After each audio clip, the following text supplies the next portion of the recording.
Gross. 37 days. You're right on it. Oh, this guy's excited. Yeah. Well, breaking news. Okay. I don't know if I told this or not, but my son is coming on the cruise with me. Wasn't coming. Okay. Yeah, I went from going to couples table to single table to father and son table. Yeah. So it was the beginning was I was trying to get Amanda to go because all you guys were coupled up, and she what? I mean, with all my heart, with all my vim and vigor, I wanted her to go, and she said no, and then my son wanted to go, and I said no, and then Pete called and said his son really wanted to go, and I went, oh Jesus, all right. So now my son is going, Pete's son is going. They have friends that are going. I mean, I won't see them the entire time we're there. Basically, it's just costing me money. There's no upside to it. And I have them at dinner time, which they will come the first night, and then I will never see them at dinner for the rest of the cruise. Okay. That's usually how it goes with the kids. But anyway. They got tracksuits? Oh. So I need a definitive answer today because my wife was looking at tracksuits and dresses, and I said, Amanda, I think we're wearing tracksuits. And she said, is this real? And I go, give me one more day to find out. Because if we order tracksuits and everybody else shows up in tuxedos, I'll still be comfortable. Yeah, no, we've said that. I know. I just wanted them double. Sure? I wanted one final check before we pressed. Yeah, because my wife had already bought a dress. Right. And that I told her tracksuits, and she was like, maybe, whatever.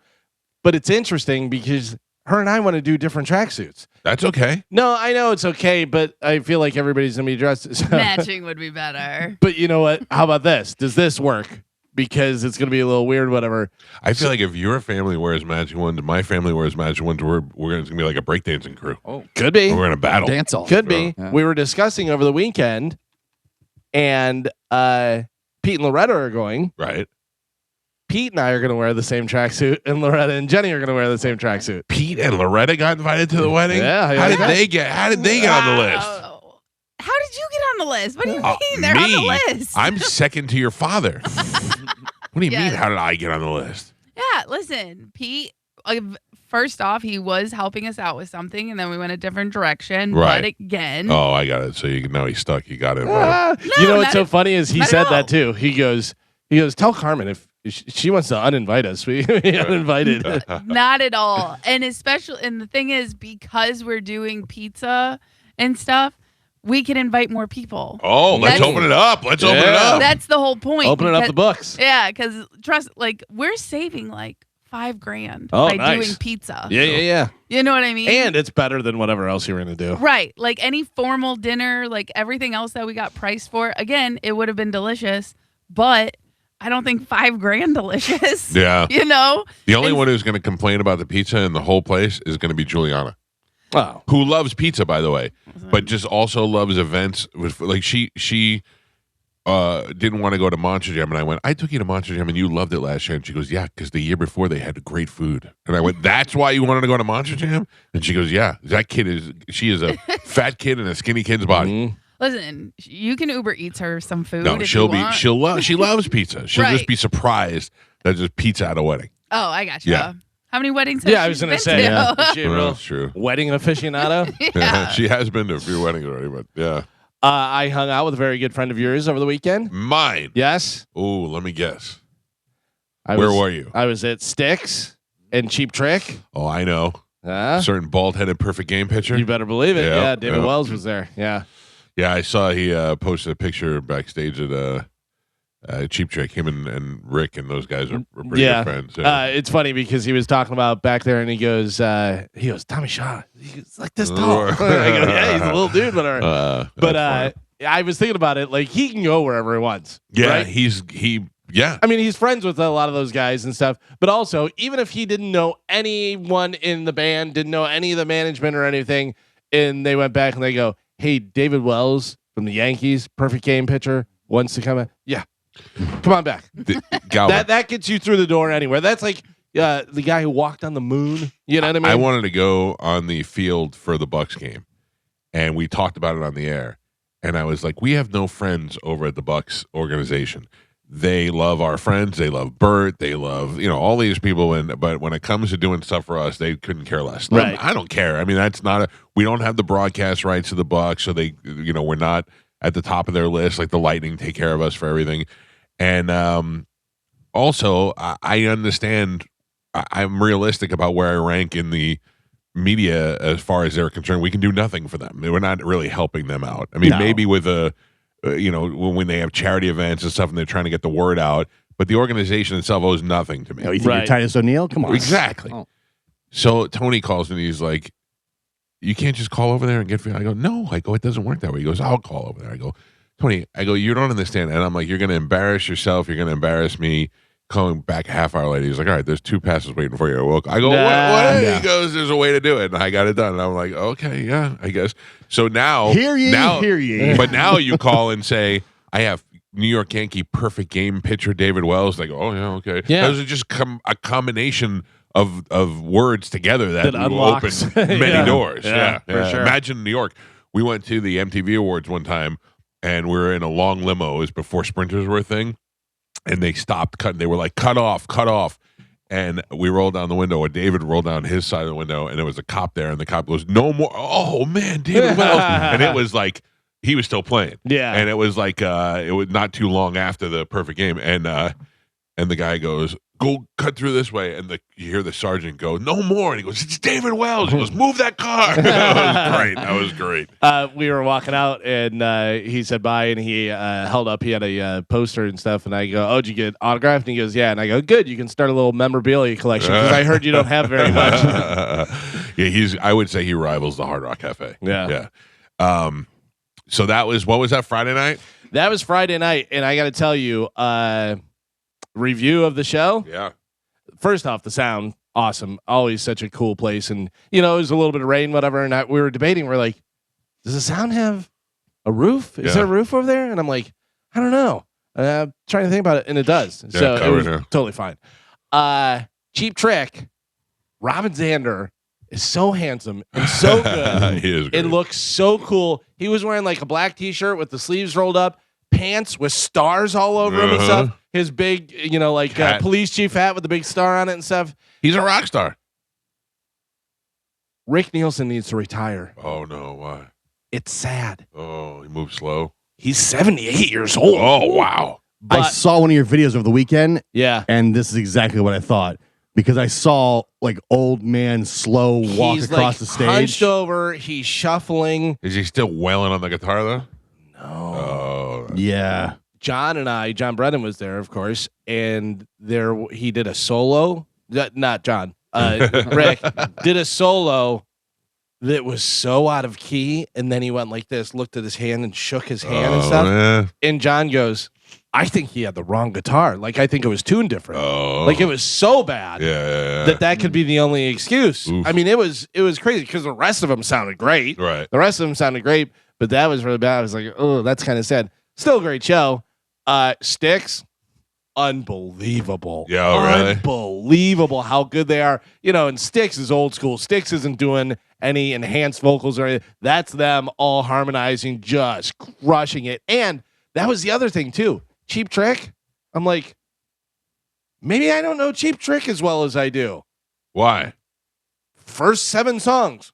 No idea. Oh, but because you know why? You know the hits, and then they have like 10 albums besides that, including recently. They just had an album that had that one song was pretty It was good. great. We Right. played, yeah. Yeah.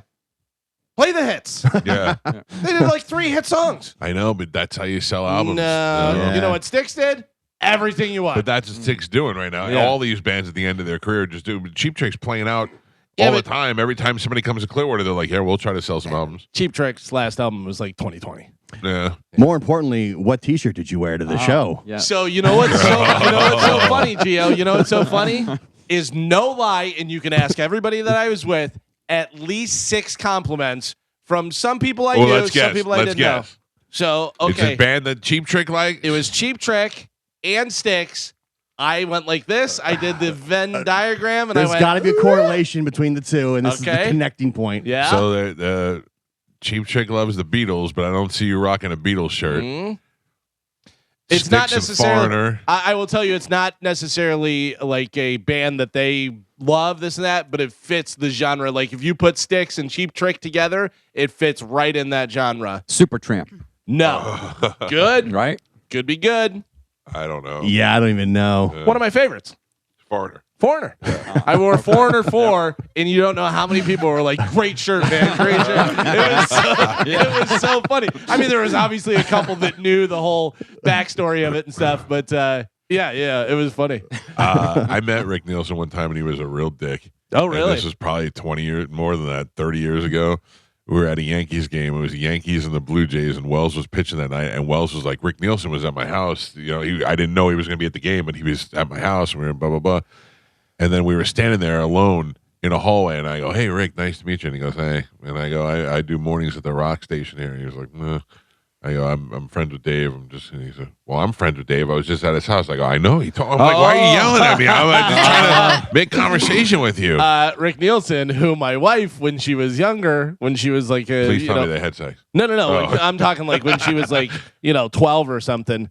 Thought she was going to marry Rick Nielsen. Oh, really? Oh, yeah. That was her guy, huh? Yeah, I go, look at him now. Yep, there's Shuffling your around husband. up there. Which, by the way, the fact that he's 77 and I think Robin's like 74, it was night and day. Oh, really? Yeah, it was night and day. I don't know if that's a Robin, rough 74. 74. Wow, He looks looks great. Sounds Yeah. great. Everything. I just saw one of your videos and there was a guy who was like an old man walking across the stage. I was like, oof, Yeah. what's going on there? Speaking of old man walking across the stage, I was just telling these guys off the air, Billy the Phone Freak, remember Billy? Yeah. Billy used to be the producer for the Ron and Ron show, and Billy now posts all these pictures online. It's so weird.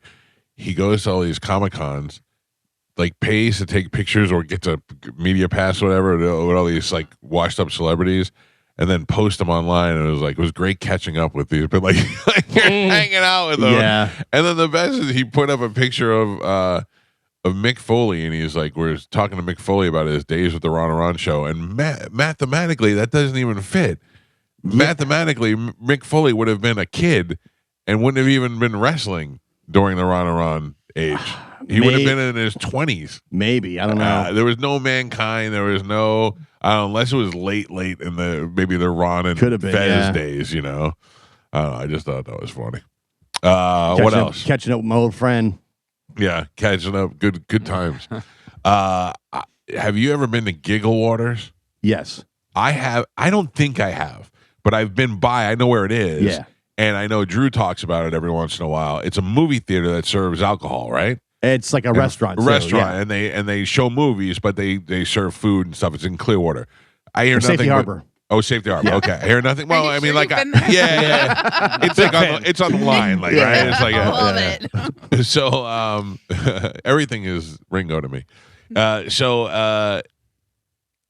This weekend I saw a picture of my all-time favorite baseball player, Don Mattingly, at Giggle Waters. Oh, really? Yeah, I mean, Does he live here, you think? 'Cause no, I he's figured been out what it is. popping up around town a couple different places. So I was like, I was ready to drive to Giggle Waters. Like you asked me who I'm willing to cross the street for, I figured it out. It's Don Mattingly. I was gonna say, did you see like the time? Did it say like 2 minutes ago where you're like, I Dude, gotta get in my car? I was like, I did, and I was like all befuddled. And I have met him once before, but it was before camera phones. I have no picture with him or anything like that.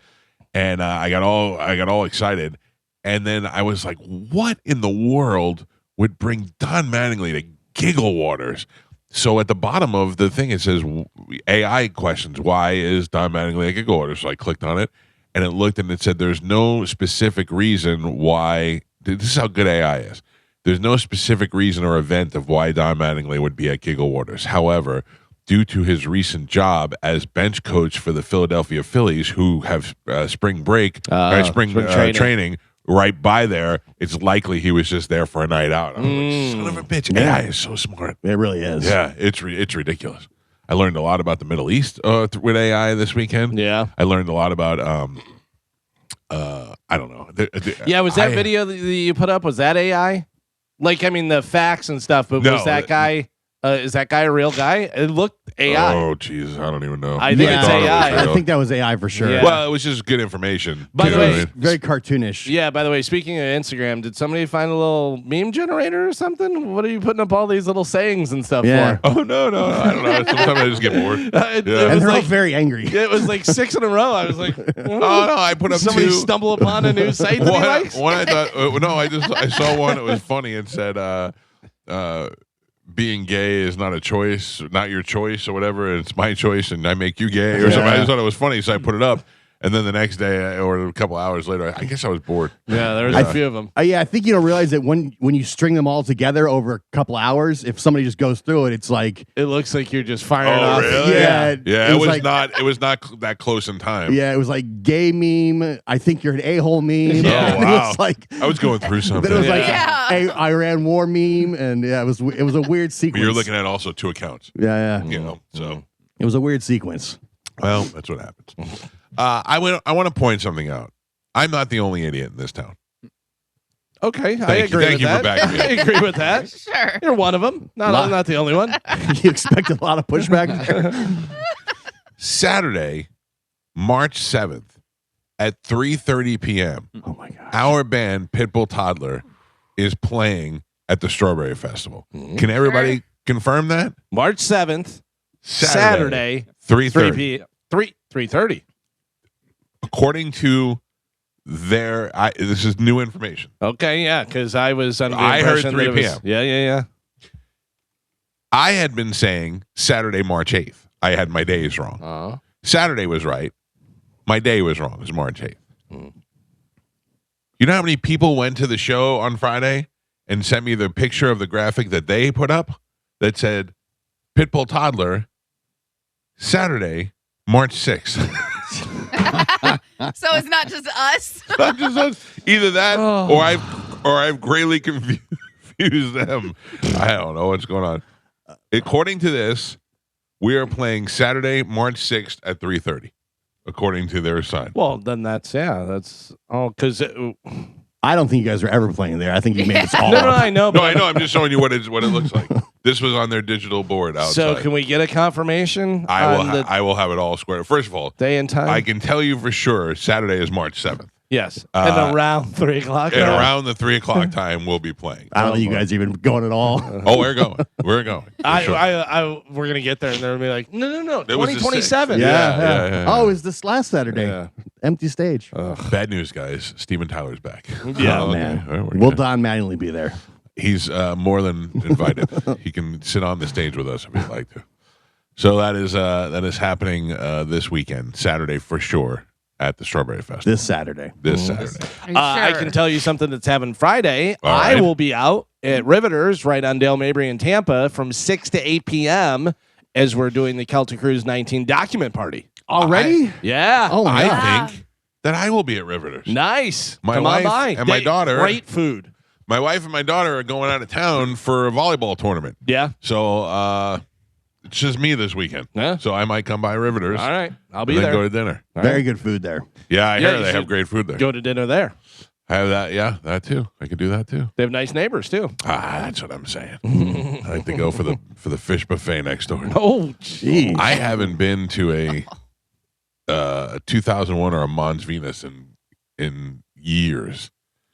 Like I don't even know what it would be like to walk in there anymore. Yeah. You just went to the Red Room like, No, 2 months ago. I'm talking about like the main Oh. corridor. Ones. oh, okay, gotcha. Like I haven't been over there. No, I love the Red Room. Right. Yeah.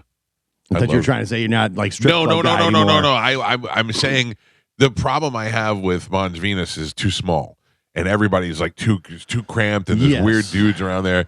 And then 2001, I know too many people. Yeah. You can't. Yeah, you go to the Red Room, and they're like, "Have a great time." I miss the old Red Room days. You don't go Dollhouse at all, Michael? I don't go Dollhouse. Okay. A couple of reasons why.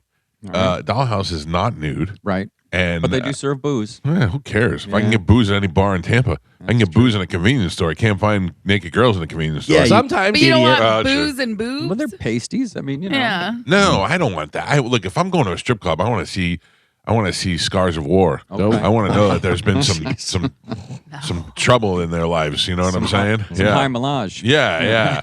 I mean, I want to see wrinkles, Carmen. If you know what I'm talking about, I want to know what's I going know. on. Yeah, you don't know which specific wrinkles I meant, but I'd like to That's see them all. okay. Yeah, I mean, that's why. I mean, I can go to the beach, watch girls walk around in a bikini. Yeah. Nothing against what is it? Dollhouse. Dollhouse is beautiful girls, and it is a nice facility. And it used to be a great jump off place before you go to a concert. We'd all meet there, get drunk, and then go to a concert together.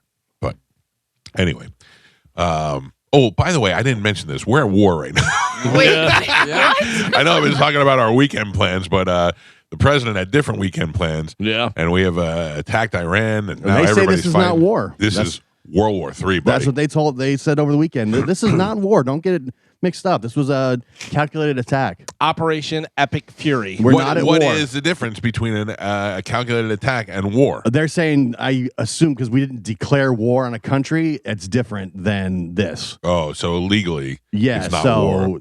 the We Trump have- administration will tell you we are not at war. We have ships in the vicinity of Russia, in the vicinity of China, all under the guise of we are at war with Iran, or we are, strategically attacking Yeah, Iran. you can't use the wording "we're at war." But meanwhile, we have swiftly moved our Navy and our military to the Middle East, and we are now flanking these other countries who are starting to get a little itchy and starting to go, okay, now you're interrupting our oil. Now you're China can decide right now to do one of two things. They could ignore it and they can be hurt financially, or they can decide to get involved, which nobody wants. Nobody wants us to start fighting with China or Russia. But what we're doing basically is just flaunting it in their face right now and seeing how they react. And that is Putin said he didn't like it over the weekend. Putin didn't like it. Yeah, because this is putting him in a bad spot. Putin didn't Yes. like it, and China doesn't like it either. But they're not saying anything because China knows how to just shut up and watch. Yeah, they say this is a combat operation. This is not war. Yeah, that's war, and people are dead already, and people die in war, and that's what's happening. Military strikes, but the Congress has to declare war. I believe, Right, as well. and that's the other thing. That's the president did this without congressional high five. So, Peace through strength, they say. well, listen, I'm not saying it's a bad idea, but between the oil situation and the Epstein files, there's so many other things looming out there. I don't know what to believe. I saw a picture of the Sphinx in Egypt, and then a rock formation in the Grand Canyon that looks like the Sphinx's head just fell off, but it looked like there was a Sphinx there too. I don't know what to believe anymore. Yeah, there's a lot of fake AI videos. Yeah, that's flooding the the thing, internet. too. I know, as but that's well. the thing. I don't know what to believe anymore. Right. AI is supposed to help you know why Don Mattingly is a gigawaters, but it can't help you in telling you if there was a Sphinx in Grand Canyon. And I can't figure out where Pitbull Tyler's playing. Me either. Me either. At all. Mystery. It's been ridiculous. What else? I went to the Capybara Cafe on Saturday. I Yeah. saw Oh, that. I Yeah. saw. Oh, Carmen, it's so much fun. So jealous. But see, it wasn't as great as I had hoped because we didn't make plans to go. Okay. And I had a back door in there. I had to call my buddy Mike over there and see if he could sneak us in. And we got snuck in, but he wasn't there. But I went. They got a monkey, and I want to see that monkey so Oh. bad. But there was no. Well, I know you don't like monkeys. Yeah. I love monkeys. They're unpredictable. I don't care. I'll take a little monkey bite. Did Yeah. they have the otter? They did, but we weren't It- set up for that. I gotcha. Yeah, but they had a ferret. Oh. They had a ferret. It was adorable. It was white, and all it did was lay there and just slept a little bit. There was a ferret. There was a tortoise. There was a snake. There was a bunch of birds. There was definitely a bunch of capybaras, and it was a great time. If you look on our Instagram at the Mike Calta Show, there are some pictures from that day. You may or may not be interested in it. Nobody really wants to see my kids with animals, but I was trying to give the Capybara Cafe a little bit of a shout out. But if you keep going later on into what I posted last night, there is a picture of somebody bending over with their ass crack hanging out. Yeah. Man or woman? Woman. Woman. How do you know? I can tell. The shoes. I'm going to say, man. And The shoes, huh? Nah, Like the I pants just and the like the shoes, hips, yeah. the waist area and stuff. I'm gonna say woman. Yeah, it was a woman. Yeah. No. It was a woman. Oh, Sorry. gee, Diego. you're gay. Fooled again. Now you're gay. Gay. Put me in, put me in the meme. Yeah. Mike made you gay. It was as easy as that. Yeah. And then we went to Monster Jam Saturday night and watched the trucks do backflips. That was Yeah. a great time. Yeah. Mm. I was excited. The kids couldn't care less. Really? Oh, really? Yeah, well, we Just went there with, for the food. we went there with Amanda's best friend was in town with her son who's 15 or 16, and he has a friend who lives here locally, so both of them came. So him, his friend, and my daughter pretty much hung out together, and then my daughter had her friend and her little sister come, and all the teenagers hung out, and me and the little kid hung out and watched the trucks, and me and the kid loved it, and everybody else was out there just goofing off making TikTok videos. My son went, and he said that maybe because he was littler when last time he went, he remembered it being a lot cooler. Yeah, He goes, I feel like they used to do a lot more than Yes. they did at this one. So what they did was basically just a freestyle. They came out, they give them a couple minutes to do the thing, and then they go over and they all do a backflip or a front flip, whatever it is. And a couple of them crashed, but most of them got it down now to where they could just run that backflip with no problem. Yeah. And it's like, it's cool to watch, but you want to see something get destroyed. So every time somebody got destroyed, the place went crazy. Yeah, he's like, do I remember it different? Because I just remember there was a lot more going on than what he's like. It's still fun, had a good time. Yeah, it was definitely fun. There was a lot of I saw a lot of people from the radio station there, a lot of Cox families there, and it was good. I know Johnny B this year. Did Johnny B? I missed the national anthem. I don't know who sang the I national don't know. anthem. Yeah. So I think he's out of town. I think Oh, he was yeah. still out of town. Like he just got back like yesterday. Yeah. I Saturday. forgot about that. All right. Yeah. So Monster Jam, good. I got it out of my system. Went, enjoyed it. That's good. Yeah. What did we do yesterday? I can never remember the closest day. Oh, we went to my brother-in-law's yesterday. Not good. Sounds great. Yeah. No, it Not was, a fan. My father-in-law had his 86th birthday. He's getting old. It's like I think my wife is starting to get nervous. Old, you know what I mean? Yeah. Does he have health issues or? Yeah, I mean, like that. He doesn't have anything like cancer or anything like that. But Can he still play solos on guitar? Or no? No. Yeah, that's the thing, Galvin. When you say that, I try to picture my dad doing a solo. You know? Yeah.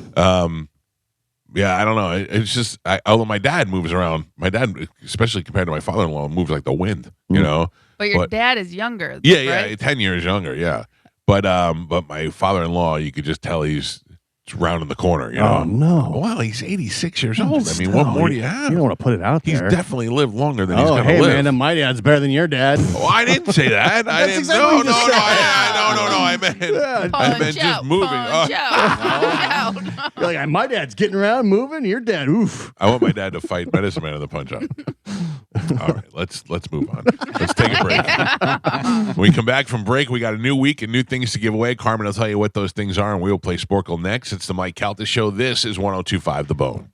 I have a feeling Chad's gonna win it. All right. So if everyone wants to buy him tickets and put it in his name, I just What? Yeah. No. No, he probably No, will. He I'm probably kidding. will. Well, he bought tickets, but I'm just saying, this man, his luck on Hard Rock, what is Again? it? Slot games, dude. Every weekend, $1,000 So $1,000. we turn on my $2 spins. father-in-law onto that this weekend. He loves to go to the Hard Rock, but he can't always get there. He doesn't drive. So we downloaded it on Jesus, what an act of Congress it was to get it on because it would be easier for him to see it on the iPad. So my wife's like, what if we buy him an iPad? I go, Amanda, we bought him an iPad. He's not using the iPad. So she's like, we bought him I go, yes, years ago we bought him an iPad. So Why don't you just trade in one of her bracelets? The duplicate bracelets that you bought her. So I called over there, and Amanda called over there, and she's like, did we buy you an iPad? And she's like, yes. She's like, bring the iPad over. So we get the iPad, and just as I suspected, never been turned on, never used. Right. So now we have to charge it, and it's charging, and it's such an old iPad that for a half hour it got 1%, you know? Technology goes fast, man. So finally it charges up to like 15%, and we get to do it. And then we go to download the Hard Rock app, and it says, in order to download this Hard Rock app, you need to have version 15, which we're on version 2. So, and it's going to take 4 hours to download. So we're like, just put it on the goddamn phone. So we finally put it on the phone, and now he's got it, and we'll see how long that goes. So that he can play slots? So he can play slots. Oh, Yeah. man. I know. What Don't want He to give doesn't- away all your retirement money. he doesn't know how Yeah. to deposit or withdraw the money. Yeah. So it's whatever we put in for him. You know what I mean? I'm saying it like Perfect. I'm saying it like he's some sort of special needs person. He just knows he pushes the button and sees if he wins. That's Yeah. all. So when he runs out, he runs out. That's it. My father, who is 94, had a flip phone. 94. Yeah, had a flip phone because all he needed was, calls, like if we want to call him and stuff. Right. But that one, I think the number was out so much and all he was getting was scam calls and stuff. Yeah, So my yeah. brother got him a new number, new phone. And the new phone is a smartphone because where are you finding flip phones Right. anymore? And but my brother set it up for him. He goes, all he can do is answer. He goes, when they call, hit the green button. He goes, that's it. That's all you got to do. You're not texting him. You can FaceTime. But that's it. Either call or FaceTime. That's all. This just in 6:32 a.m. this morning from my father. Yeah. I am always ready for that fight with Medicine Man. Yeah. All right, Carmen, new week, new items to give away. What do we have to give away? Correct. So we have tickets for Universal Mardi Gras. All right. Bret Michaels and Tesla. Tesla. Yes. That's a new one. Reggae Rise Up. All right. Very popular. Yeah. Jeff Foxworthy. Kid Okay. Cudi. Mm-hmm. Kid It's a Rock weird with combination. Kid Rock with Big and Rich. Okay. Jimmy Eat World. And Shinedown. Okay. Mm. All right. Good. Mm.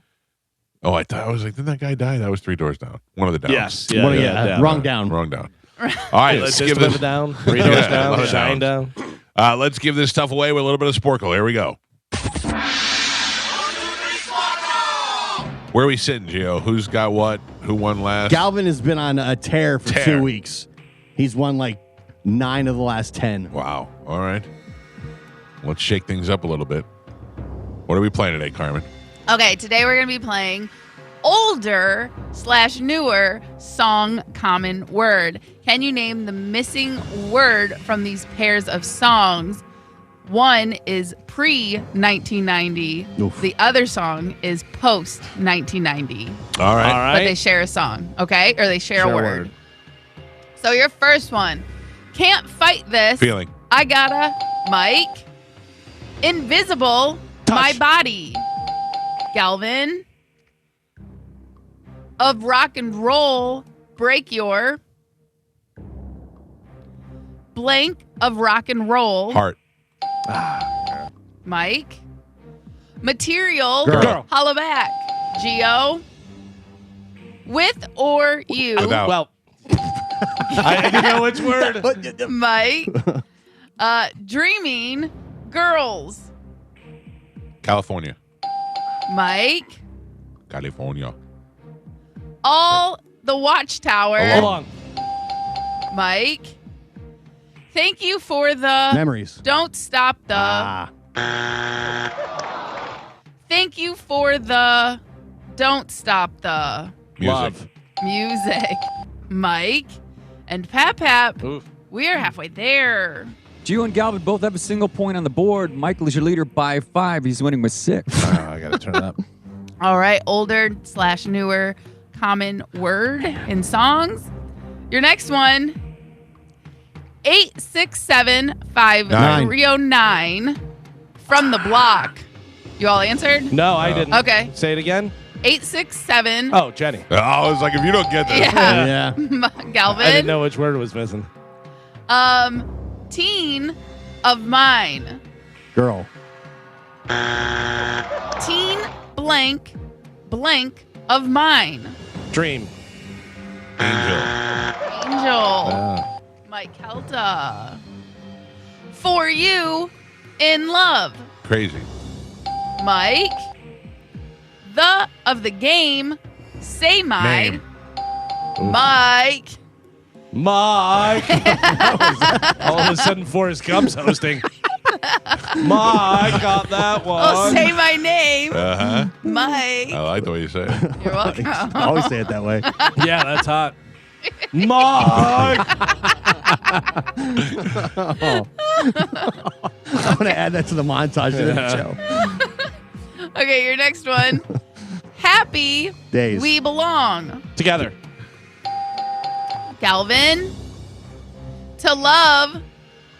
Somebody. Use. Mike. Broken, Flying Without, Wings. Mike, and Pap. Uh-oh. We are on the last three. I think we made some progress with that one. Gio has a single point on the board. Galvin with 3, and Michael is your leader. He's winning with 11. Oh, you know what that means? I gotta get all three. I gotta get all three. All right, older, newer song or common words and songs. Last 3, here we go. Mike.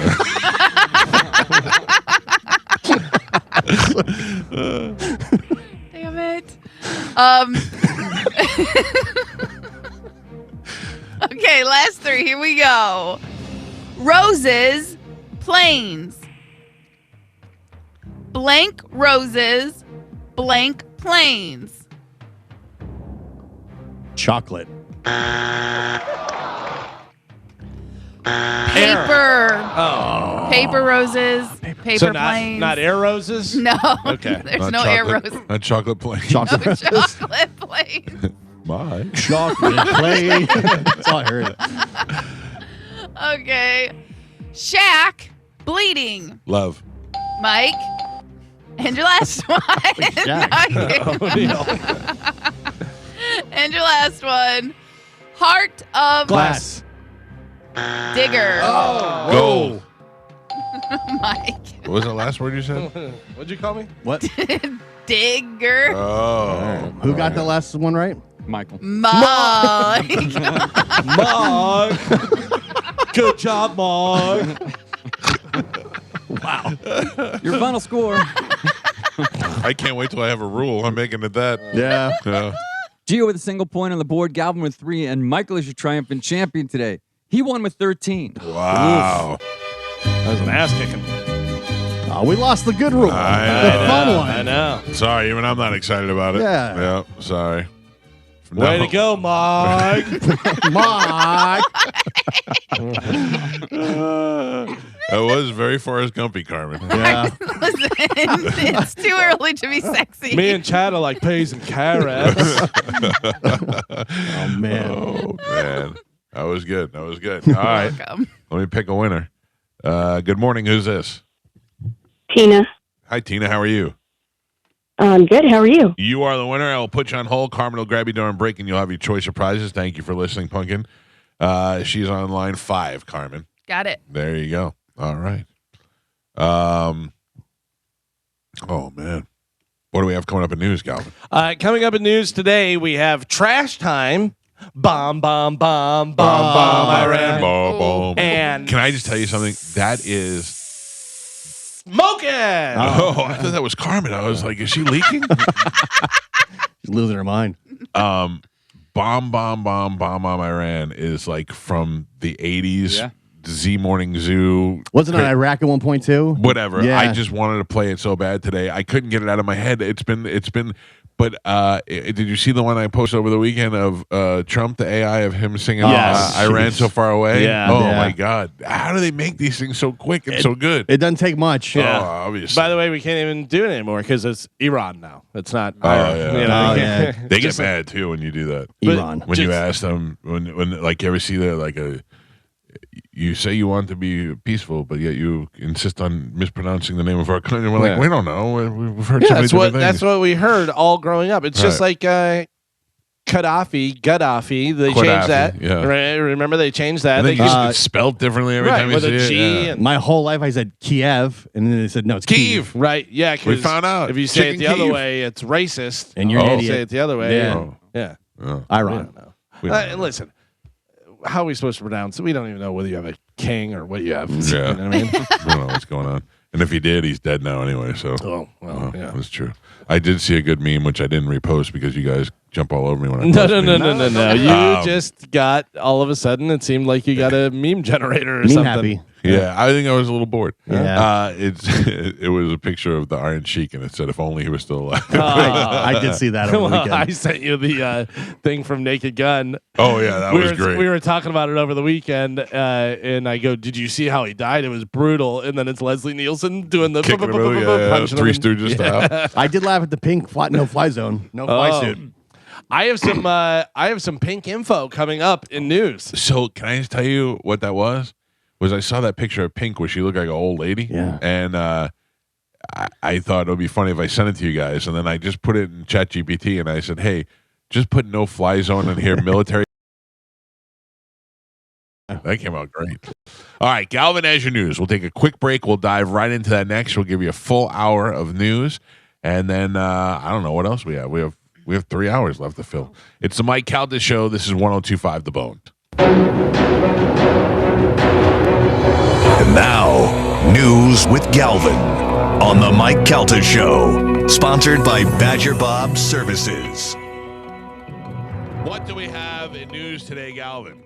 Top story today, the United States and Israel carried out military strikes against Iran on Saturday, February 28th, targeting the country's top leaders and plunging the Middle East into conflict that President Donald Trump said would end a security threat to the U.S. and give Iranians a chance to topple their rulers. While the U.S. Constitution gives Congress the sole power to declare war, a power last officially exercised in 1942 for World War II, presidents often act under the War Powers Act of 1973, or their authority as commander-in-chief to engage in military actions without formal congressional approval. Plus, we have a Secretary of War now. We didn't have that before.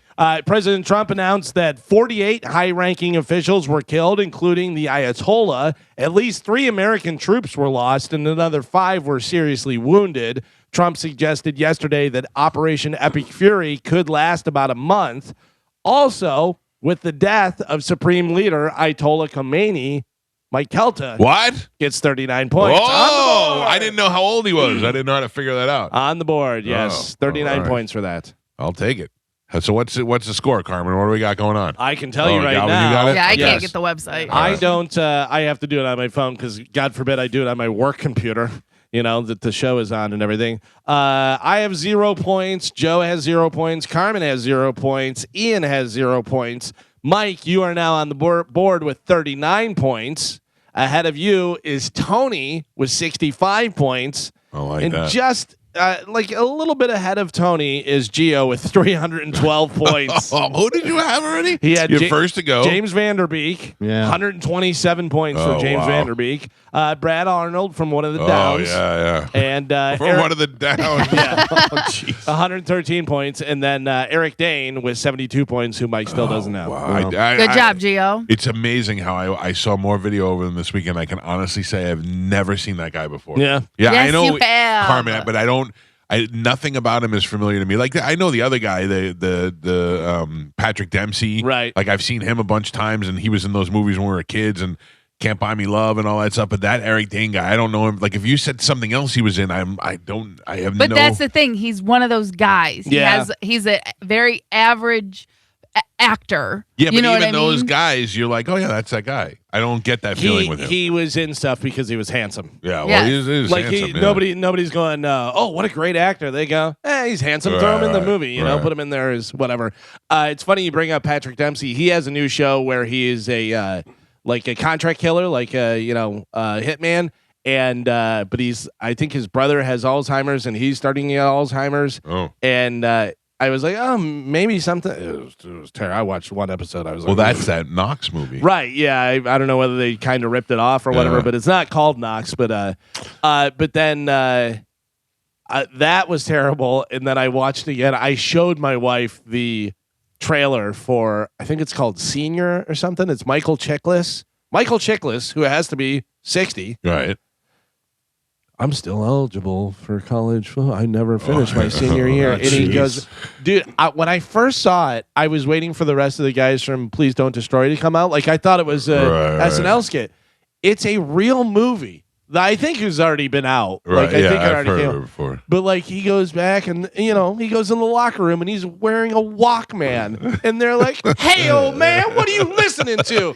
And he starts playing at some Temptations or something. And they're all like, "Yeah, okay, he this gets guy's it. not too bad." Oh, I mean, like, I think whoever wrote it was like, "I'm gonna write the biggest pile of garbage and people are gonna watch this." Yeah. 2023 came out. 20. Okay, yeah. And he is 62. Yeah. So at the time he was still 59. Yeah. Listen, somebody was like, "Listen, they made worse movies than this. I'm just writing this and seeing what happens." Terrible. And Michael Chiklis is like, "I need money." Michael Chiklis, The Shield still holds up, Such a great show. Yeah, Michael Chiklis is great. Yeah. Oh, what? Let me ask you a question. Yes. What they do to the cast of The Wire that everybody keeps dying from The Wire? Every time I see a guy, they're like, this guy died. And I'm like, I don't know who that is. And then they'll show you it was in The Wire. Oh, really? And then another guy from The Wire just died last week. Oh, I don't know. Yeah. Well, I mean, they had know a huge cast. I can't say what he says. He says, shh, in the way he says it. Oh, yeah. The way he says that guy, I know he passed away just recently. Well, Omar's dead, too. yeah, yeah, Omar's Omar, dead. Omar died a while ago. Yeah. I don't even know the show. I just know Omar died. Yeah. Such a good show. That was a great show. Really, really good. That, I don't know whether it can hold up now because all the technology is like cell phone. Yeah, stuff. but So it's like, it's, and it was flip phone, like new stuff. I don't know. I think you might be on the edge of it. Not, you'd be like, You're saying it'd be like at my in-laws' house trying to fire up an iPad? Yeah, I mean, it looks. But it's just you just realize that it's set in that time, Right. in the 90s. I guess, yeah, I You know? guess. It's good though. It's a great show. Carmen, do you watch any of the 90 Day Fiance? No, All right, so you're alone on that one. listen to me. This is good. This girl might be one of the best looking girls I've ever seen, but she's too skinny, if that makes any sense. Okay, yeah. Like she's not my type body wise, but her face is gorgeous. Her name is Elise Benson, and I'm telling you, she's a solid 9. She really is. She's super skinny, but she's a solid 9. The fact that she's super skinny lets her wear all these nice dresses and stuff with her like sides cut out and stuff. She's not too skinny for me. You don't like that? I'm fine That's with it. too skinny. But I anyway, see what you're saying, yeah. she's gorgeous, absolutely gorgeous. So I don't know what her story was, but I don't watch I catch up to like the next version of it. She was on one show, whatever, but now she's on the next show. She meets a guy from Australia and falls in love with this guy. Could you possibly, Carmen, fall in love with a guy without meeting him? So she's looking for love in other countries? Yeah, she's nuts. She's nuts. Like I heard, Okay. like at one point, so the other country she's going to is Australia. Can I tell you? She is very attractive, and she's got an unbelievable body and the way she dresses and stuff. She's got like a jazz tank top on and wearing she's it a as a model. dress and stuff and everything. But also, definitely has crazy face. Yeah. And looks like she was born on a hill. Like her eyes are like this. You know, like no, ones- not on the TV show though. Maybe in the pictures, but they showed her with her parents, and her father looks like he's probably about my age, and he's like, you're going to meet this guy, but I just feel like we're gonna have to bail you out again. Like he's dealing with crazy daughter. He You know? knows. He knows. But she finds this guy in Australia and dates him online for 6 months or Okay. 4 months or something like that, and falls completely in love with him, and then gets on the plane and flies to Australia to meet him for the first time. She flies there. She flies there. That's interesting. Right. That's an Now, interesting granted, move. He's good looking. Yeah. If but it's him. it's him. Well, she talks to him every day, and she's Okay. got, yeah. Like FaceTime. And all. FaceTime and All right. She's flying there. He currently lives with another guy who's his best friend. Because I'm sorry. No. He lives with his parents because something happened with his job and he lost his job, so he had to move in with his parents. Real winner. Right. So he's been staying with his parents and his friend Chris. And then she said, well, when I come there, what am I going to do? Stay with your parents and your parents? He goes, no, I'll get a rental for the week that you're here. So he gets a rental with this guy, Chris. Oh. Yeah. his butt friend. Yeah. And then, butt friend. Not best friend. and then they show up at the airport to meet her. And he brings this guy with him to go meet her at the airport, which Yeah. that wasn't so weird. Like That I'd is- be like, that yeah, is but weird. no, but if I'm like Pete, I think I love this girl, but also I never saw her before. Come with me just in case, you know. Nah, I think that's you meet her the next day. You know what I mean? Like you run it by Pete. Like you go and pick her up by yourself. Yeah, Yeah, and then the next day, we're gonna meet Pete for lunch. You meet my best friend. You know that type of thing. Yeah. Whatever. Yeah, picking her up at the airport and him staying with them. and staying stuff. with them at the Yeah, house. Yeah, and she's like, "Am I getting in a thruple?" I'm on Carmen's side. No, Yeah. I'm on her side too. I mean, friend. yeah, Butt but friend. that was the thing. And then last Butt night, buddies. she got to the airport. He was there in the airport, and she's like, "I've been flying for 25 hours. I'm gross from being on the plane, and these guys show up in suits because she saw pictures of them on social media where they posted where they were wearing like suit jackets and stuff." And then I fell asleep. I don't know what happened afterwards, but I'm dying to know. Yeah. And I'm dying to know how that worked out and what the process is to show up with another dude in the rental. Yeah, that seems like a whole weird situation. Listen, do whatever you want, whatever. But if you're meeting people in other countries online and stuff, I already think there's a problem with you. Also, my wife does not get jealous over anything, but she did. I was watching it and it popped on. I go, "Is that Elise?" And she's like, "How do you know her name?" I'm like, "Oh, I follow her on Instagram." She's like, "You follow her on Instagram?" Damn right I do. Creep. Damn, a hard fire emoji on that one. There's a lot of debate about her plastic surgery, I guess. Online. On what? Just a lot of people. She's not said she's had plastic surgery done on her face, but a lot of people. On her face. Yeah, that's one of the biggest debates about her that's coming up here. I gotta tell you, I'd like to lick her abs. She definitely gets her abs. lips done. Abs. Abs. Abdominals, Yeah. Just making ABS, sure everybody ABS. heard that. Yeah. I mean, the options are open. Well, yeah. I said abs. Right. Yeah, she is definitely Yeah, I agree with you though. Too skinny, right? Yeah. Yeah. I mean, I wouldn't kick her out of bed. I wouldn't kick her out of my house. But she's like right there. That's it's too much. She's too lanky. yeah, too much. She's lanky. Yeah. And I don't need her to have bigger boobs. If she had big fake boobs, she'd look terrible. She may have fake boobs. She but does have fake right, boobs. but I'm saying like if she went really big with them, Too they're in bony. proportion to her body, but she's But- definitely too skinny. I But- love it. But her What? like Too bony for Gio. Too Gio bony. would be like, "Leave me. You're too bony." Take your bony self away. But she's somebody who, I mean, the fact that she's crazy and has to go meet somebody from another country and stuff, she can't find anybody here. I feel like eventually and very soon she's going to be a puma. But Her can boobs I, are going to be big. Her can I lips tell are you going to what be I think overfilled. the reality like, of it is, Carmen? Is that she knows she's hot and she's like, I might as well turn this into a TV thing. Oh, yeah, Yeah. 100%. This is how you become famous. Right. Right. That's what I think her thing is. She's playing into it pretty well. All these Yeah. hot chicks, they just want to be famous. Yeah. You got like the local chicks that were on 90 Day Fiance, the one that we had in the studio, the brother that we had in the studio, Yeah. like they're mediocre. Like not to take anything away from them. They're pretty, you know what I mean? No, I'm sorry. I shouldn't have said it that way. I didn't mean No, that but they're average looking people. And then there's the one that was from Colombia that was going out with that little kitty cat guy. Yeah. Like That there's was- ones who are trying to find love and there's ones who are trying to be on TV. Yeah. The chicks like this, you do the show, you're with the guy overseas, and then next thing you know, you're at a party and Tom This- Brady's there. This is Yes. her like third TV show Right. as a result. But it- I was gonna say, It gets was you she- into famous circles Yes. to meet Yeah. more famous people. Was she on Love Is Blind?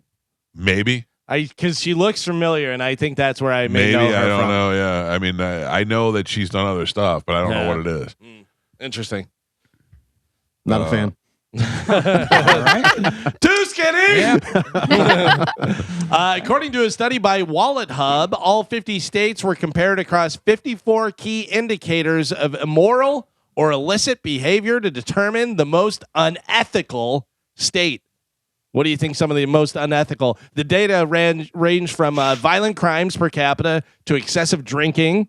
The states were evaluated across 7 categories: sinful behavior, anger and hatred, excess and vices, jealousy, greed, lust, vanity, laziness. Damn. all this stuff. California. It was all California. California. Yeah, you say all California? All California. Because I thought when you thought about the sexy and the drinking and all that, I was like, ooh, maybe Louisiana because of New Orleans. But then I thought, no, they love each other and they're just looking to have a good time. But California is all about the jealousy and the hatred and the drinking and the drugs. And that's where a lot of the reality Yeah. shows Yeah, come yeah, in yeah. and all that type of stuff. Well, I can tell you that, let's see, some of the different ones that are on here. Ranking California, number 2. Oh, Oh. all right. New York. New How York. dare you? New York looks like it is. Where is it? New York. Doesn't look very high. Oh. Wait, I don't know. This thing.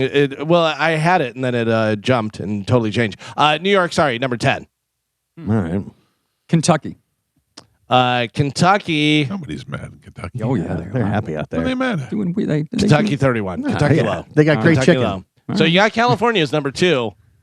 Number 1, I think, would be probably pretty obvious. The most sinful state in the U.S. Nevada. Florida. Nevada, Oh, number 1. Sin Yeah. City. Florida actually comes in at number 4. Yeah. So we're up there for sure. A lot of scumbags. A lot of scumbags. Why are you looking at Joe? Number Right 10 at you. is New York. Number 9 is Arizona. Number 8 is Illinois. We're in Chicago. Chicago, yeah. Number 7, Mississippi. Number 6, Tennessee. Number 5, Texas. Number 4, Florida. Number 3, Louisiana. People go crazy in That's what I Louisiana. said, yeah. Especially hitting crystals. Number 2 is California. Number 1, most sinful state in the U.S. is Nevada. Gio, I don't know if you saw my other post over the weekend, but you got me on Friday.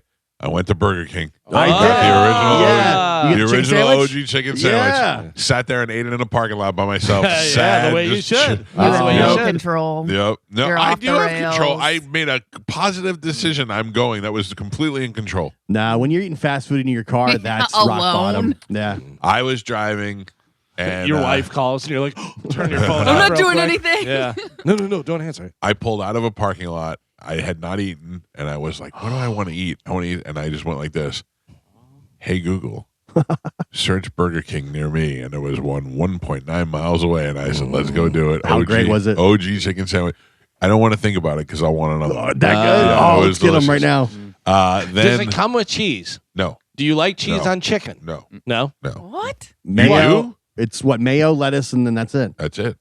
And Mayo, it- lettuce, I mean, no still tomatoes. good. no tomatoes. Oh. Oh, I make Juicy. put pickles on there and tomatoes. No, no, no. Yeah. Don't mess with greatness. No, come on. keep it the way it is. Chicken sandwich dressed like a Whopper. That's a standard order for me. Yeah. Yeah. Oh. Then I'm going. I'm going today. I'm going today. It's funny because last night I decided that I'm cracking down and I'm going this whole month. Me Like, too. Hard for cruise the diet cruise. and stuff and everything. So I'm going to try and run every day. Oh, I'm going to try and run every day, and I'm going to start doing this boxing video workout thing. Oh, nice. Whatever. All right. But so last night we had a little taco night. I made tacos really good, and like a sayonara. yeah. And then I got a cookies and cream cake from Publix, and I was like, all right, here we go. Friday, my wife's friend came in, and we had to pick them up at the airport at 8:30. Wearing And suits. I would imagine that they would have been hungry getting off their flight, and they got in the car, and I was like, "Ooh, I have an idea.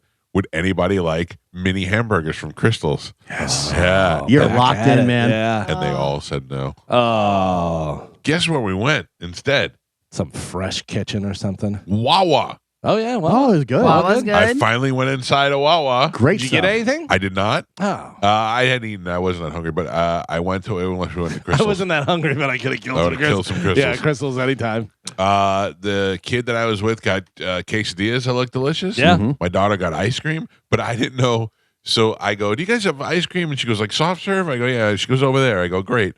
So we go over there, and there's an ice cream bar and a coffee bar, and there's a guy behind the coffee bar next to the ice cream, and we're just standing there waiting and waiting. Oh. And I go, Is this open? Is the ice cream open?" The guy goes, "Yeah, do you want ice cream?" I go, "Yeah, that'd be great." And he goes, "Okay."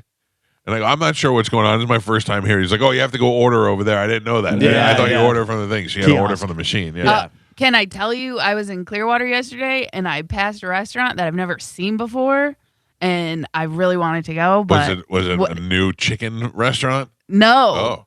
it's called Small Sliders. Yes, Oh. I know that And- place. It's just Of course you do. it's a burger guy. By the way, nobody was shocked by that statement. You shouldn't have said it that way. I know that. Yeah. It's like a little crate thing, and Yeah, well, and it's orange and Yeah. white, but I've never seen this before. And I'm driving by, I'm like, what is that? And it's called Small Sliders, and that's all they do. it just opened this year, Carmen. Oh, really? Yeah. Okay. Oh, It you looks know the really. origin and everything. Yep. You know where it came from? There's supposed to be one coming out to my area here soon. Oh, they do in the crates. Yeah. Oh. Tell Dave Gio sent you. Pull around back. And I found out the hard way when we went to Capybara Cafe. I said, "Oh, this is the second day in a row." I went, "Would you guys like to get some small hamburgers?" There's a Pete and Shorty's over here. Yeah. Not there anymore. Oh no. That second location is not there. So just the original one by just Hooters the original is one. there? Yeah. And I Interesting. love some Pete and Shorty's, man. Yeah. You work close to Whataburger too, though, Michael. I know, but I don't Yeah. like. I'm not a. I want small hamburger. Yeah. All right. Just tiny one. You didn't go to the place, Carmen? I did not. Listen, I'm on wedding diet right now. Oh, Yeah. come on. So- it was Right. Sunday though. And we're on cruise diet, wedding diet. Wedding diet, cruise diet. Listen, I know, but I got 2 weeks, less than 2 weeks. I got 12 days right now. So I'm not Mike. I have control of myself. Oh, I'm not wow. off the rails. Yeah, but I'm- tracksuit, fat suit, they're all the same. Listen, Carmen, I have you a wedding wedding enjoy dress your- that zips up. Enjoy your 30-some days before you lose control. Yeah, I listen. I'm going to enjoy it after the cruise, but up until the cruise, I am. can't wait to I laugh am at Chad. focused. I Once can't that- wait to laugh at Chad. You locked it in. Now look at it. Oh, Once why that- would you laugh at Once him. that ring goes on, it can never come Yep. off. You know why? Swell it up. Yeah. Pull the ripcord. That's what my fake ring is for, Galvin. Is it bigger? It's bigger. A Lake Worth Beach, Florida woman was pulled over this month and cited for using a wireless communication device while driving. So she was using her cell phone while driving. She has an issue with the charge, though, Okay. because the cop said, I saw you. You were holding your cell phone in your right hand while you're driving. You can't do that. And she goes, in my right hand? He goes, yeah. She doesn't have a right hand. Oh, Yes. wow. Fantastic. She posted it on TikTok and it has some of the audio with the cop in the exchange. Take a listen to this. Turns out you can still get a ticket for driving with a device in your right hand, even if you don't have a right hand. All right, man. So you're gonna receive a citation for wireless communication device handheld while driving. We got to put the phone down as we operate a motor vehicle. Oh, and you put on there that you saw me with my right hand holding it. That's what you said when you pulled me over, yes? That's what I That said, you yes. saw me holding my device with my right I'm not hand. disagreeing with you. Yes, that's what I said. Okay. If you want to take it to court. That's what you said you saw. Yes. Okay. Do you have Okay. any questions for me? No, thank you. You saw me with my right hand. Yeah. She should have gave him one of these. Ah! Just showed the stub. Yeah, I couldn't be holding it with my right hand. I have no right hand. There is a new poll out on household chores, and men say they enjoy what the most? Out of household chores, what do they enjoy the most? Not Taking out the miserable. garbage. I'm sorry, trash man. What did you say? Taking out the garbage. Men say they enjoy taking out the trash. Believe it or not, I do take out the trash when Joe's not around. Oh. Yeah. Women enjoy tidying, and men and women both enjoy cooking and grocery shopping. Listen, two things that I had a conversation with my wife about. I said, I am not willing to help you wash the dishes or do laundry, but I don't believe that it's your job to have to do both. So we can hire somebody, the cleaning people, to do the dishes, and the laundry. We can ship out the laundry and have it cleaned and sent back to the house. That's what I used to do when I was single. I used to take a big bag of laundry to the laundromat, pick it up 2 days later, fold it and ready to go. No, and she's like, "No, I'm fine with it. I don't mind doing it." My wife and I got in an argument yesterday because she goes, what is with your laundry? And I go, I'm going to take care of it. Sunday is my laundry day. I do laundry. You do your own laundry. I do my own laundry. Okay. She forced me. She did the laundry. Two things. One, she does the full crazy wash that I don't need. I just do quick wash. Right. I'm not out there, doing stuff.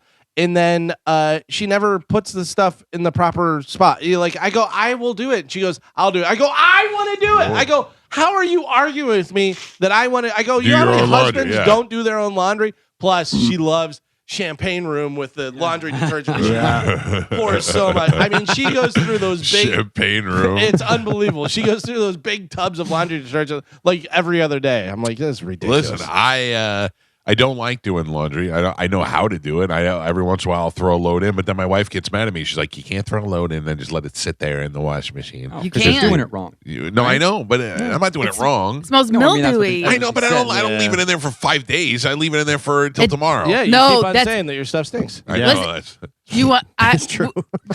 Chad and I had this argument because his clothes always smelled mildewy and mine didn't. And he was like, "What are you doing different than me?" I'm like, "I don't leave it in there." Yeah. So Also, it wrinkles it. Doesn't take long. So I Googled it. How long can you leave your laundry in the washing machine Wash. before you turn it over to the dryer so it doesn't smell mildewy? Because that's what makes it smell when you leave it in the Okay. washer and it's yeah. wet. What's the answer? 6 hours. Oh, Anything more, you're gonna smell like mold. that's pretty Yeah, good. I'm immediate. Yes. Washer is done. I Same. throw in the But dryer. I sometimes Dryer's do it and done. leave. Dryer's done. I take it out of the dryer immediately and start hanging. Which, by the way, I posted yesterday again. Perfect amount of hangers. It is. I said to my wife, I go, again. I did it again, and she doesn't care. Like that's no big deal to her and stuff because it happens so often. I go, but you have to understand, this is a true talent. And if we're ever on a game show and they say, "What does your husband do better than anyone else?" Guess the amount That's of the hangers. answer. Just the amount of hangers. Yeah. I just grab a bunch of hangers, and then when I put that last shirt with the last hanger, I go again. amazing. It's I did amazing. it again. You're like Karnak. It's unbelievable. Yeah. So there you go, Joe. Men love taking out the trash, and No, they when I do. say men, I mean you. Well, I'll take it. A wellness trend, IG Dr. Carmen. A wellness trend involving salt is gaining traction on Standing social on it? media. There's a viral mom who boasts about salting her kids.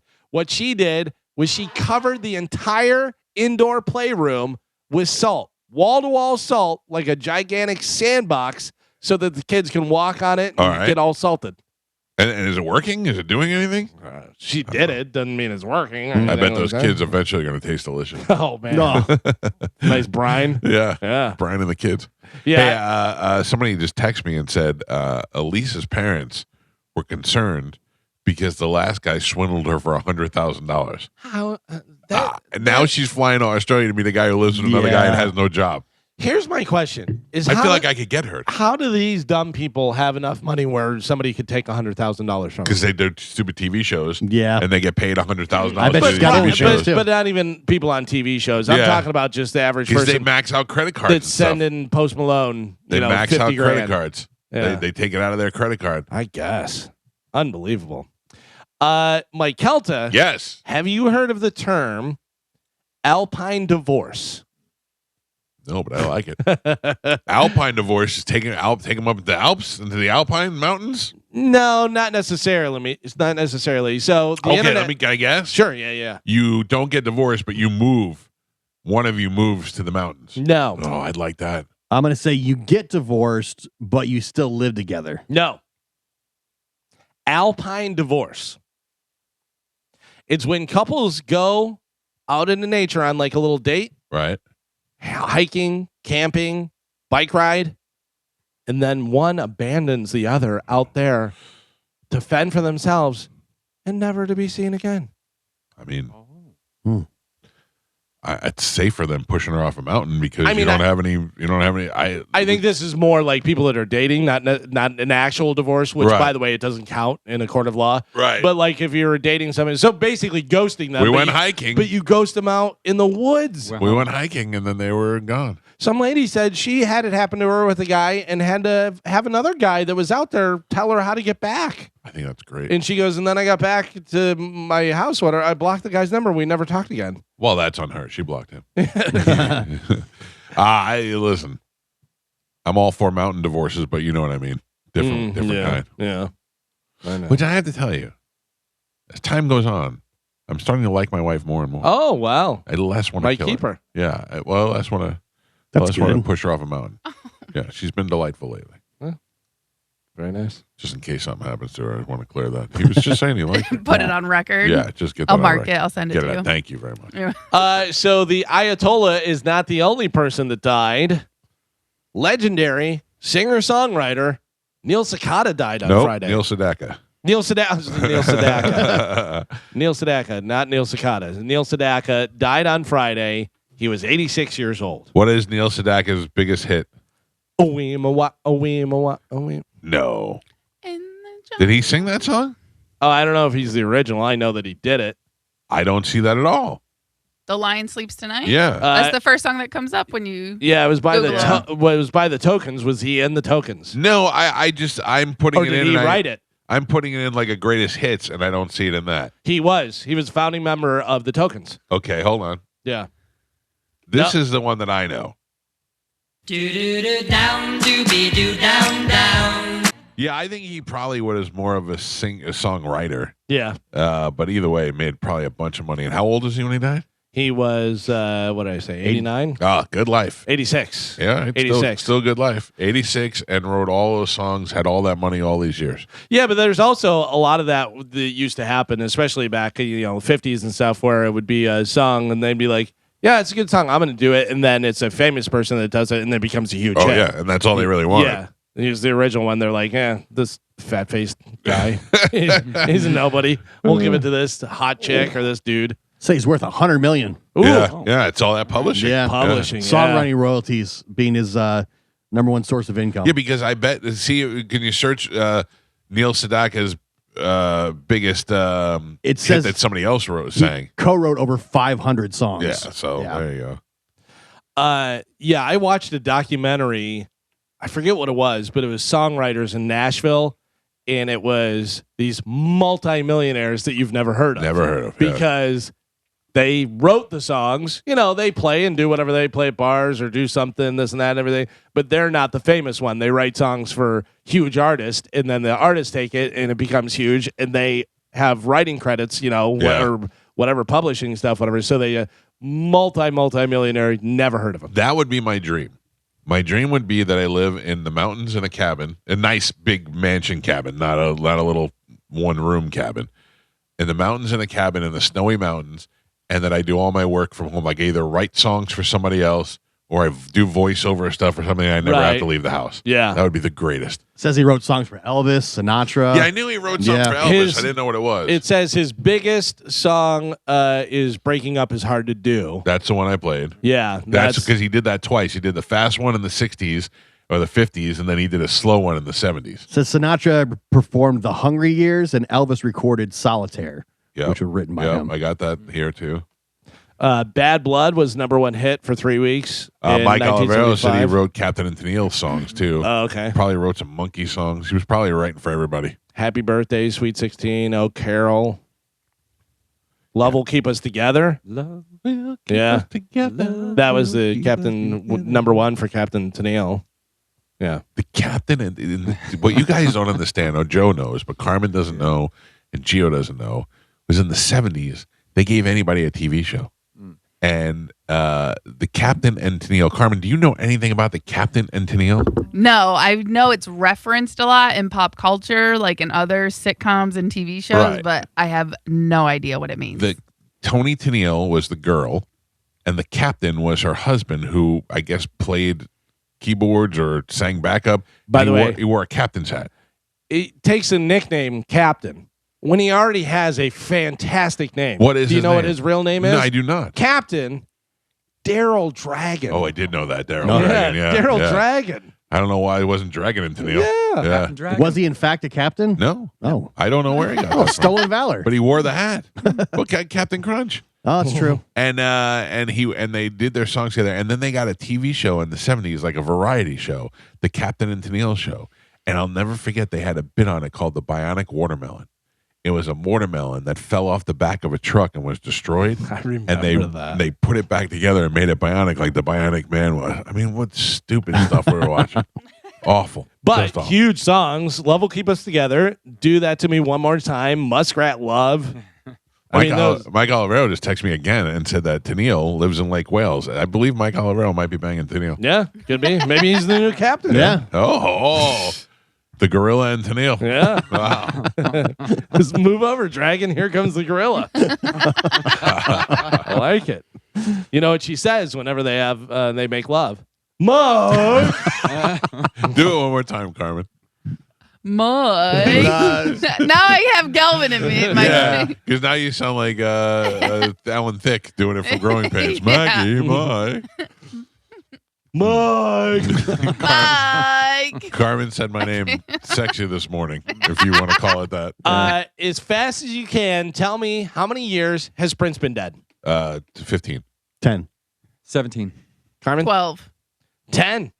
Yeah, I just April 21st will mark the 10th anniversary of Prince's death, and there's going to be a big old party. A 5-day celebration of life will go down on June 3rd through the 7th in Paisley Park, Minneapolis, and St. Paul, Minnesota. Events will include concerts. They're going to have screenings of movies, Graffiti Bridge, I'm sure they'll show, boat cruises, panel discussions, a bunch of different stuff. It's all going to kick off with a big DJ dance party at First Avenue, a downtown block party at the Prince mural that they have there. It's going to have exclusive access to unreleased music and rare concert footage, plus VIP specials like guided tours and Sunday gospel brunch and everything. So if you're a big Prince fan, you can go there. First of all, I saw a clip of Prince on an American Bandstand with Dick Clark. Oh yeah, old, He was yeah. 19 years old. Yeah. And he said he got a first record contract offer 5 years prior to that. So Nah. he was 15 or 14 Crazy. years old. Yeah. Who is the modern day Prince? Bruno Mars. That's what I was saying. Yeah. There's nobody else that could sing and dance and do all that stuff like he did. There is a video, you can find it online, of Prince. Remember he did the Batman thing, whatever, and it's playing the song and he's putting the bass to it and stuff. and just boom, boom, boom, starts slapping the bass like ridiculous. How good he! I mean, we all know he was an unbelievable guitar player, playing the bass like nobody's business. Unbelievable. He said in the American Bandstand interview, they were like, "Is it true?" Like he was playing Shy Prince, like he didn't want to answer anything. Yeah. And he goes, "Is it true you played all the instruments?" He's like, "Maybe some of them." Both You ever see Fred Armisen do him on Saturday Night Yes, Live? yeah, Oh my it was God, great. where he's hiding like halfway behind the thing and looking so good. 10 years goes fast. 10 years. 10 years. Crazy. What a waste. What a horrible waste. Was it painkiller? Yeah. Because there's a feet. Yeah, gives his little heels. Yeah. Wear little heels Little and be out there tootsies. dancing and Yep. stuff. And I have to tell you, I really love a good painkiller, but I have to. I get scared of that stuff. Like I'll take one, and if 3 days later my back hurts again, I'm like, I don't know. I don't know when is too many and when's not. And I'm talking about maybe taking 2 a month. But imagine you're taking it just to feel normal. Yeah. Yeah, no, That's the problem. Taking it every day. And that's the other problem is that I will tell you, and I'm saying this because not to be cool, but I'm saying this because I'm sure there's other people who do it and relate to it. If you gave me a painkiller, well, and I have legit back pain and my shoulder is killing me, I'll take a painkiller, and the euphoric feeling that it gives me, I love everybody. And the first person I told you, the first person I want to call, JoJo. Yeah. Every time I want to be like, I just want to know, I love you. did you watch that that series? It was a limited series on Netflix, Painkiller, with No. Matthew Broderick about the family. I did not. I know what you're talking about, but I did not watch it. Sackler family. It was good. It was good, and it was really interesting, and it just shows you how, I sprained my ankle, and the doctor's like, Oh, here, yeah, take all these. And you're like, oh, okay, well, the doctor gave me his medication. They have no idea. They knew, and they were pushing it and stuff. They were like, it's literally heroin. Yeah. It is Yeah. literally heroin. It's the addiction rate is going to be out of control and stuff. But they're like, yeah, but we're going to make a ton of money. And so they did. I will tell you that after you take it, the feeling is so good, and you feel like I've taken it at times where I'm just not having a good day. I don't feel good. No, I'll take a pill, and then I feel like everything is great. And then It's a slippery slope. It's a slippery slope because also as it's going away, you feel it going away, and you're like, I should take another one. I'm I just not. wanna stay here. Thankfully, I'm not even close to that. Yeah. But I think that's how people do it because they're like, I am not doing it to escape my life problems, which a lot of people are. And I could see that when you feel it coming down, that's why they say people take 40 a day, Right. Because they just want to live in that. Oh, that's got to and be terrible. we'll do anything to get it. Yeah, You know what I mean? Well, a lot of these celebrities, the doctors they find won't tell them no. Like Yeah. a Prince or Michael Jackson. Matthew Perry. And they Matthew can Perry, doctor shop Yeah. and go to multiple doctors, and Right. they just give them, I mean, Michael Jackson, the guy who's getting propofol every night, Yeah. which I've had the propofol. It is fantastic. Yeah. Night, I wouldn't night. mind. I Here's wouldn't a mind getting it little one propofol night for you. before I go to bed just to see what it's like. It feels magical. Yeah, but they went in your butt when you did it. Of course. But imagine, back then getting in a car accident, and your doctor prescribes you something, and you're like, okay, the doctor told me to take this, and I am in pain, so I take it. Oh, I feel better. Oh, I really feel better. Oh, I'm out of them. I want to go back to feeling better Yeah. again. How do Right. I get more of those? All these old wrestlers and athletes and stuff, they're just doing it just to get through their day. Yeah. And the way Sackler was like, hey, we want to make sure that all the doctors are giving out our stuff. Let's hire the hottest chicks in the world Yeah. to go and talk to these doctors and Yeah. take them to lunch and do whatever else. And hey, you want to go out in your car in the parking lot? Oh, he's dead. Whoops. Dude, you think about all Was it those a guys, Mick Foley and Hulk Hogan, and just the way they used to just walk. And Oh, you look at yeah, poor what they Brian were Knobbs, putting what their he's bodies going through. Yeah. But I mean, just to get around, and then they have to get into a shape where they can run into the ring and do it all over. If you have back or neck pain, and luckily I've never had back or neck pain that bad, whatever, but every once in a while you kind of wrench your back and you're like, oh, just a little bit. Yeah. Just a little bit. Now imagine 40 feet through a table and you're doing that Another every other 300-pound night. guy jumping on Yeah. top of you. When you see some of these old wrestling conventions, all these old timer wrestlers, it's so sad. 'Cause Football players. half of them can barely walk, Yeah. and the ones that can walk are all hunched over and beat up and stuff. Yeah. but Yeah. none of them, all of them say they wouldn't trade it for the world, though. That No, was but also I think that not that it helps, but like you and I and wrestling fans appreciate what those guys do. Oh, yeah. Like we paid money for that stuff. We know it's fake. We know we're doing, but we appreciate the show that they're putting on. and what they put their bodies through. Of And I think course. that that's what keeps them, doing it. Probably, yeah. Yeah, 'cause that, that- and the millions of dollars that they get now. The amount of entertainment I've taken from wrestling from the time I was a kid to an adult could never be matched. It was the same thing. I got to thank Riddick Bowe. Riddick Bowe was in, and I said, "Hey, man, thanks for all the years of boxing," because he was putting his body through so much punishment and stuff and everything. But I loved watching his fights and stuff. By the way, speaking of fighting, if everything goes as planned, Dana White will finally be announcing the UFC's massive White House card this week. That means all the media lies will be put to rest. What are you hearing? Anybody know what they're talking about? Main events? Well, originally it was Conor McGregor was going to fight, but now I've heard that is just he's just going to be like the face of it, like the promoter. So I hear Conor McGregor is going to be on a card after the 4th of July, or it's not even 4th of July. It's going to be a different card, whatever, not the White House thing. I think What they are got John talking- Jones locked in, and they don't want to say anything. That's why they've been saying no. So you might be right.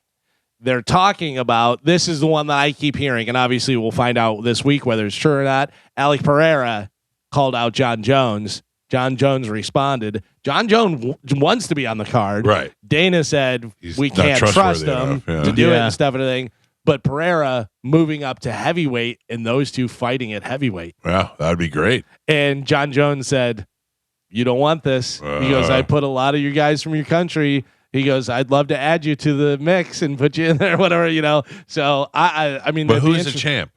Right now, the heavyweight champ. Yeah. Well, Tom Aspinall. Aspinall, right? That's remember the fight got- that they want to see. Got the eye poke, and that was stopped. I don't know whether that was a no contest or whether the belt was changed or not or whatever. But Cyril Gano is another guy that they're talking about, which isn't as big of a name, Right. But if you're talking names, John Jones versus Pereira would be huge. would yeah. be, especially Pereira vacated his belt to move up to heavyweight and do that. So I don't know. We'll see. It'll be interesting for sure. Obviously they're going to put on a great card. There's going to be a lot of great fights and stuff.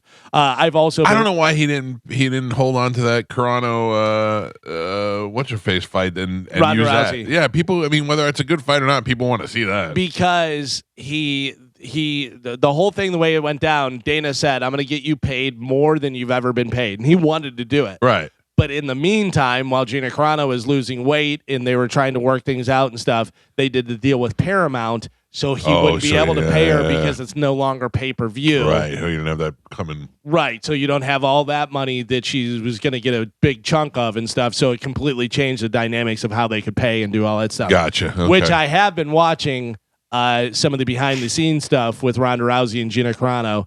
Gina Carano looks great. Yeah. She lost the weight.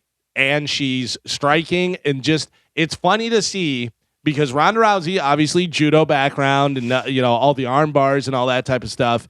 Her throwing punches compared to Gina Carano throwing punches is like a 5-year-old kid against a real fighter. But the opposite goes for She snatches judo, her, yeah. snatches her up, and gets her an arm bar and stuff. Yeah, for sure. Gina Carano has the Muay Thai background and all that stuff, and yeah, it's a good matchup. Who do you It'll be a want big to card. win, and who do you think's going to win? Gina Carano is who I want to win. Same. It's a toss-up. It depends on how the fight goes. If Gina Carano comes out and starts throwing bombs and gets her, Yeah. or if Ronda Rousey wraps her up, takes her to the ground, I mean, it could go either way. Yeah. It could absolutely go either way. I think it's going to be way overhyped and very underwhelming. Oh, I don't think, think so. so. I think Ronda Rousey's got something to prove. You got two 40-year-old women who haven't fought in like 15 That's years. the big thing. That's a big thing. And We're- 40 I is agree not with that it. old. In But- fight years, And it's fighting. ancient. Fight years and Pro the fact that they athlete, haven't it's fought ancient. for a long time. Yeah. Like we're going to expect to see Ronda Rousey in her prime. There's no way you're going to get Good. that. I hope she gets wailed. I Yeah, hope Carano like- destroys her. I think They- it's going to be very underwhelming. Like They all have- these gimmick fights. They have a countdown, like a leading up to type thing, whatever, that I watched the other day. Ronda Rousey is so unlikable. Yeah, she Oh, really yeah. is. so unlikable. Yeah, she's not at all. Which is weird because when But she she was doesn't coming care. up, you were like, "Oh, she's great," and this and that, Yeah. but you didn't really hear too much from her. Now you hear from her, and you're like, "Yuck." Well, she's also got FU money now too. Yeah. So Oh, she yeah. does not. True. She does not care what you think. Yeah. You know. I want to have FU money. Yeah. I just think it's going to be very underwhelming. Gina Carano has even more. Yeah. money. Yeah, Her yeah. does she family. really? Her family owns yeah. Caesar's Yeah. Palace and owns Yeah, a bunch yeah, of different casinos You and got stuff. 2 old women just battling it out. Oh my God. I mean, pro athletes, they're ancient. They I are. think she is beautiful, Gina Carano. Oh, yeah. Yeah, Yeah. she's gorgeous. You know, she dated Henry Cavill for a little while. I did know that. Yeah. Yeah. Shia LaBeouf. Well, imagine those beautiful babies. Oh, my God. I think they really could fly. You know what I mean? That's all out there. Shia admits that he is afraid of what? What made him freak out in New Orleans? I He's know afraid this. of. I know I this, know. Okay, everybody knows he's afraid of gay people. but that's not really what he said. No, well, that's He- why he was arrested. He said, quote, when I'm like standing by myself and 3 gays are next to me touching my leg, I get scared. I'm sorry. But the way he said it, did you see the video? Or no? Just like I said. No. But did you see the video? He did say it similar to what you said it, but he was very calm. He was like, he goes, I'm not homophobic, but when I'm around 3 guys who are bigger than me and they're touching my upper thigh and grabbing my leg, I get nervous around that. He goes, if that makes me homophobic, then I guess that's what I am. Like, he was being very calm and very rational about it. He was in a position where he felt like he was being assaulted, and he did not feel comfortable around it. Yeah, but also he's got serious problems. I was going to say, Yeah. that was that one clip of that interview. Did Yeah. you watch any more of that interview? Yes. Okay. They are Is that saying the it one who was is. talking about Epstein too? They are saying it is the best interview since Charlie Sheen's Tiger Blood Yes. interview. Oh. Yeah. He's nuts. He's definitely nuts. Well, he definitely has some problems, and he's definitely self-medicating with drinking and stuff like Yeah. that. But it is. He's just it's roaming. sad. He's just roaming Bourbon Street, getting hammered every Yeah. night, and then getting all these weird fighting yeah. people and taking his shirt off and yeah. Man. I remember being angry and wanting to fight everybody, and then it's so much nicer to just be like, "Hey, what's up? High five, everybody." And I was gonna say, what age did that stop?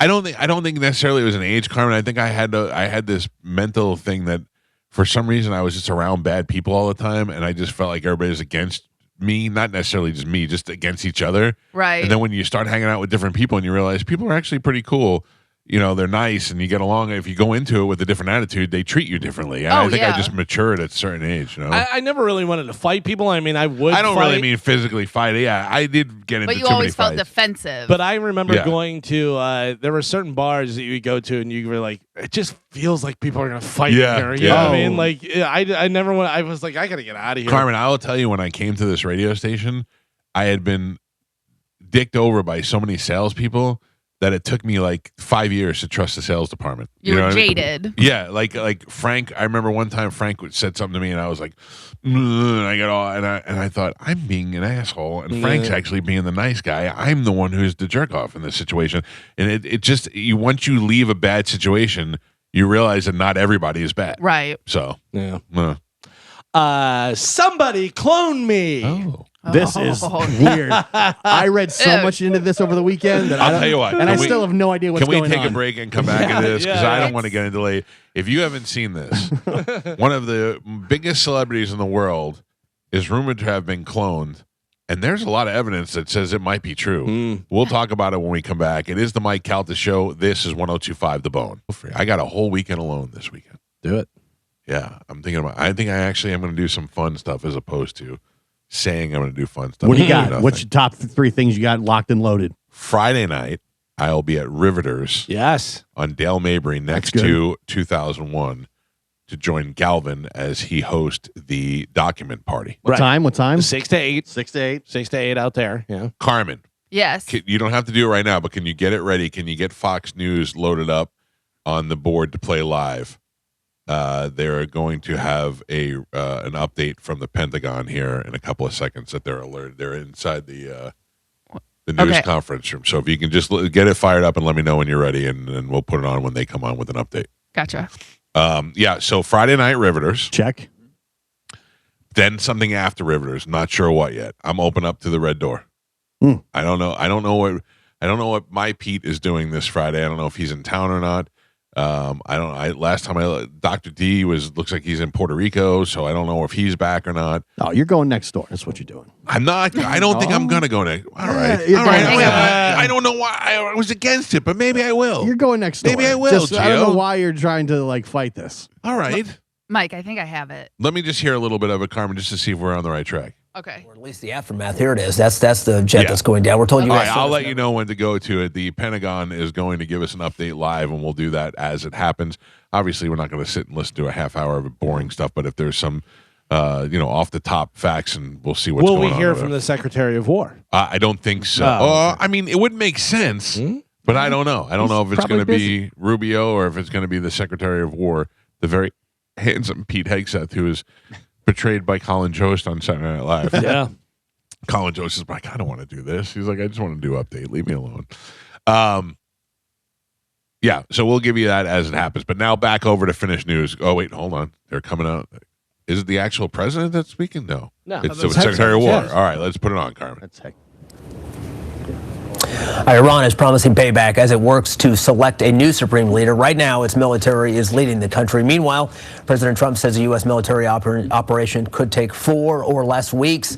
So does this mean diplomacy with Iran is out of the question? Not entirely. President Trump has said Iran's new potential leadership is open to talks, and he told reporters yesterday that he has plans to have those discussions. But right now, it's unclear when those talks will It's a delay. It's a delay, That's but all right. that's okay. That's fine. military campaign against Iran. Secretary of War Pete Hegseth is having a press conference right now at the Pentagon. They did it Let's through the listen in. blood of our people. Car bombs in Beirut, rocket attacks on our ships, murders at our embassies, roadside bombs in Iraq and Afghanistan, funded and armed by Iranian Quds Force and IRGC killers. My generation of veterans carry the names of brothers who never came home. Brothers butchered by Iranian-backed roadside bombs and well-armed militias, thousands of our own. We didn't start this war, but under President Trump, we are finishing it. Their war on Americans has become our retribution against their Ayatollah and his death cult. It took the 47th president, a fighter who always puts America first, to finally draw the line after 47 years of Iranian belligerence. He reminded the world, as he has time and time again, being an American means something unbreakable. If you kill Americans, if you threaten Americans anywhere on earth, we will hunt you down without apology and without hesitation, and we will kill you. President Trump has also been very consistent. Crazy regimes like Iran, hell-bent on prophetic Islamist delusions, cannot have nuclear weapons. It's common sense. Many have said it, but it takes guts to actually enforce it, and our president has guts. Iran's stubborn and self-evident nuclear pursuits, their targeting of global shipping lanes, and their swelling arsenal of ballistic missiles and killer drones are no longer tolerable risks. Iran was building powerful missiles and drones to create a conventional shield for their nuclear blackmail ambitions. Let me say that again. A conventional shield for their nuclear blackmail ambitions. Our bases, our people, our allies, all in their crosshairs. Iran had a conventional gun to our head as they tried to lie their way to a nuclear bomb.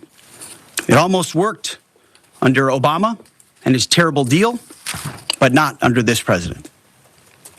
Turns out the regime who chanted death to America and death to Israel was gifted death from America and death from Israel. Gifted. This is not a so-called regime change war, but the regime sure did change, and the world is better off for it. Today, in their desperation, the enemy is unmasked as Iranian missiles and drones rain down indiscriminately on the hotels, airports, apartments, and other civilian targets of their neighbors. Cowardly terrorist tactics from a regime that for decades has trafficked in cowardly terrorist tactics, lies, death, and destruction to this day. The Iranian leadership has built nothing except proxies and missiles and drones and deeply buried nuclear factories and facilities. Peaceful nuclear ambitions do not need to be buried underneath mountains. Last June, Operation Midnight Hammer obliterated their nuclear program to rubble. That's Carmen's nickname for Chad. Afterward, we told them plainly, that's it, now make a deal. They arrogantly refused. We said, rebuild it, and we'll stop you again, this time far worse. Well, President Trump, Secretary Rubio, Steve Witkoff, Jared Kushner, they bent over backwards for real diplomacy, offering pathway after pathway to peace. I watched it. I was there. They tried over and over and over again earnest attempts at peace. The former regime had every chance to make a peaceful and sensible deal. But Tehran was not negotiating. They were stalling, buying time to reload their missile stockpiles and restart their nuclear ambitions. Their goal, hold us hostage, threatening to strike our forces. This is the Secretary of War, President Trump doesn't play those live games right now on and as all Secretary the news channels. Rubio said after the Maduro raid, if you don't know, now you know. Yeah. President Trump puts America and Americans first. He doesn't hesitate, and neither do our troops. The mission of Operation Epic Fury is laser focused. Destroy Iranian offensive missiles, destroy Iranian missile production, destroy their navy and other security infrastructure, and they will never have nuclear weapons. Again. We're hitting them surgically, overwhelmingly, and unapologetically. With every passing day, our capabilities get stronger and Iran's get weaker. We set the terms of this war, from start to finish. Our ambitions are not utopian. They are realistic, scoped to our interests and the defense of our people and our allies. Speaking of people, we hope the Iranian people take advantage of this incredible opportunity. President Trump has been clear, now is your time. To Iranian security forces, choose wisely. President Trump has also been clear about your fate in either direction. To the media outlets and political left screaming endless wars, stop. This is not Iraq. This is not endless. I was there for both. Our generation knows better, and so does this president. He called the last 20 years of nation-building wars dumb, and he's right. This is the opposite. This operation is a clear, devastating, decisive mission. Destroy the missile threat, destroy the Navy, no nukes. Israel has clear missions as well, for which we are grateful. Capable partners, as we've said since the beginning, capable partners are good partners. Unlike so many of our traditional allies who wring their hands and clutch their pearls, hemming and hawing about the use of force. Taking shots. America, regardless of what so-called international institutions say, is unleashing the most lethal and precise air power campaign in history.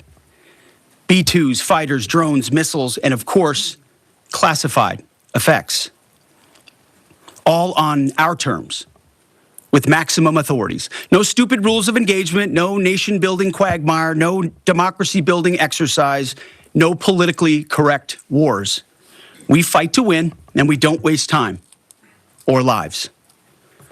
As the president warned, an effort of this scope will include casualties. War is hell, and always will be. A grateful nation honors the 4 Americans we have lost thus far and those injured.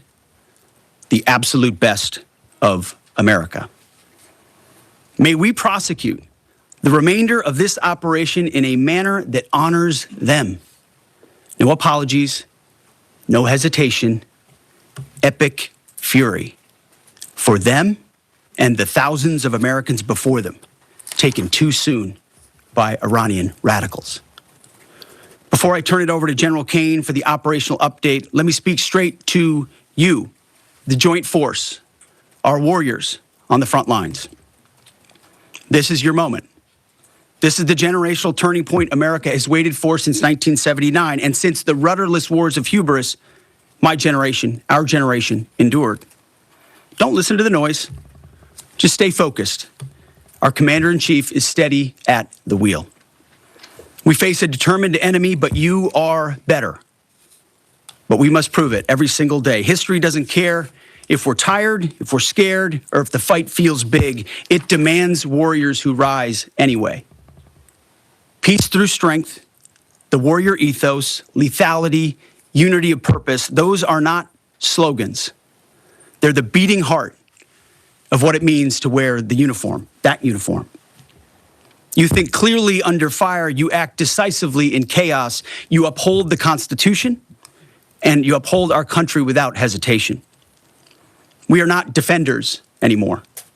We are warriors, trained to kill the enemy and break their will. History is watching. Be the force you swore an oath to be: focused, disciplined, lethal, and unbreakable. We will finish this on America First conditions of President Trump's choosing. Nobody else's, as it should be. And know this above all, President Trump and I have your back, always. Through fire, through criticism, through fake news, through everything. We unleash you because you are the best, most powerful, most lethal fighting force the world has ever seen. May Almighty God watch over you and his providential arms of protection extend over you. Dominus Vobiscus. Godspeed, warriors, and keep going. General Kane, over to you. Thank you, Mr. Secretary, and good morning, everyone. The purpose of my portion of the briefing today is to update you and the American people on the actions taken thus far. The briefing will discuss the preparation, the planning, setting the force, the early operations, and how we're assessing the progress thus far. So let's get started. On Saturday, 28 February at 01:15 Eastern Standard Time, 9:45 a.m. local Tehran time, on the orders of the President of the United States, U.S. Central Command, under the command of United States Navy Admiral Brad Cooper, commenced Operation Epic Fury. As I said, I'm going to walk you through the initial phases of the operation. But first, I want to express my deep condolences and the condolences of the Joint Force to the Department of War personnel. This guy's just going to tell you what they blew up, and I think we all know that. We've all seen it a million times in the news. They got the Navy. They did a pretty good job destroying the Navy. Did you see the video of the pilot ejecting out of the plane? No, I saw the parachute. The parachute, yeah. It's a pilot being chased by firing off flares, running out of flares, getting hit, and then the plane just spins out of control, and you just see the parachute falling. And I thought that must be the scariest thing ever. Oh yeah, because like Top Gun. Now you're just falling, and they could easily just shoot you right out of the sky. And also, where you landing? You're not supposed to. Geneva Convention says you're not supposed to. I know, but I mean, the thing is that they said that the one guy that I saw was recovered by the Kuwaiti police. And they took care of him. They put him in the back of the car and took him to a hospital. And war is not good for anybody. But in this case, it seems to me like this was the right. I don't know. It seems to me like it was the right thing to do. The Iranian people seem like they're miserable over there. They didn't like being under the Khomeini.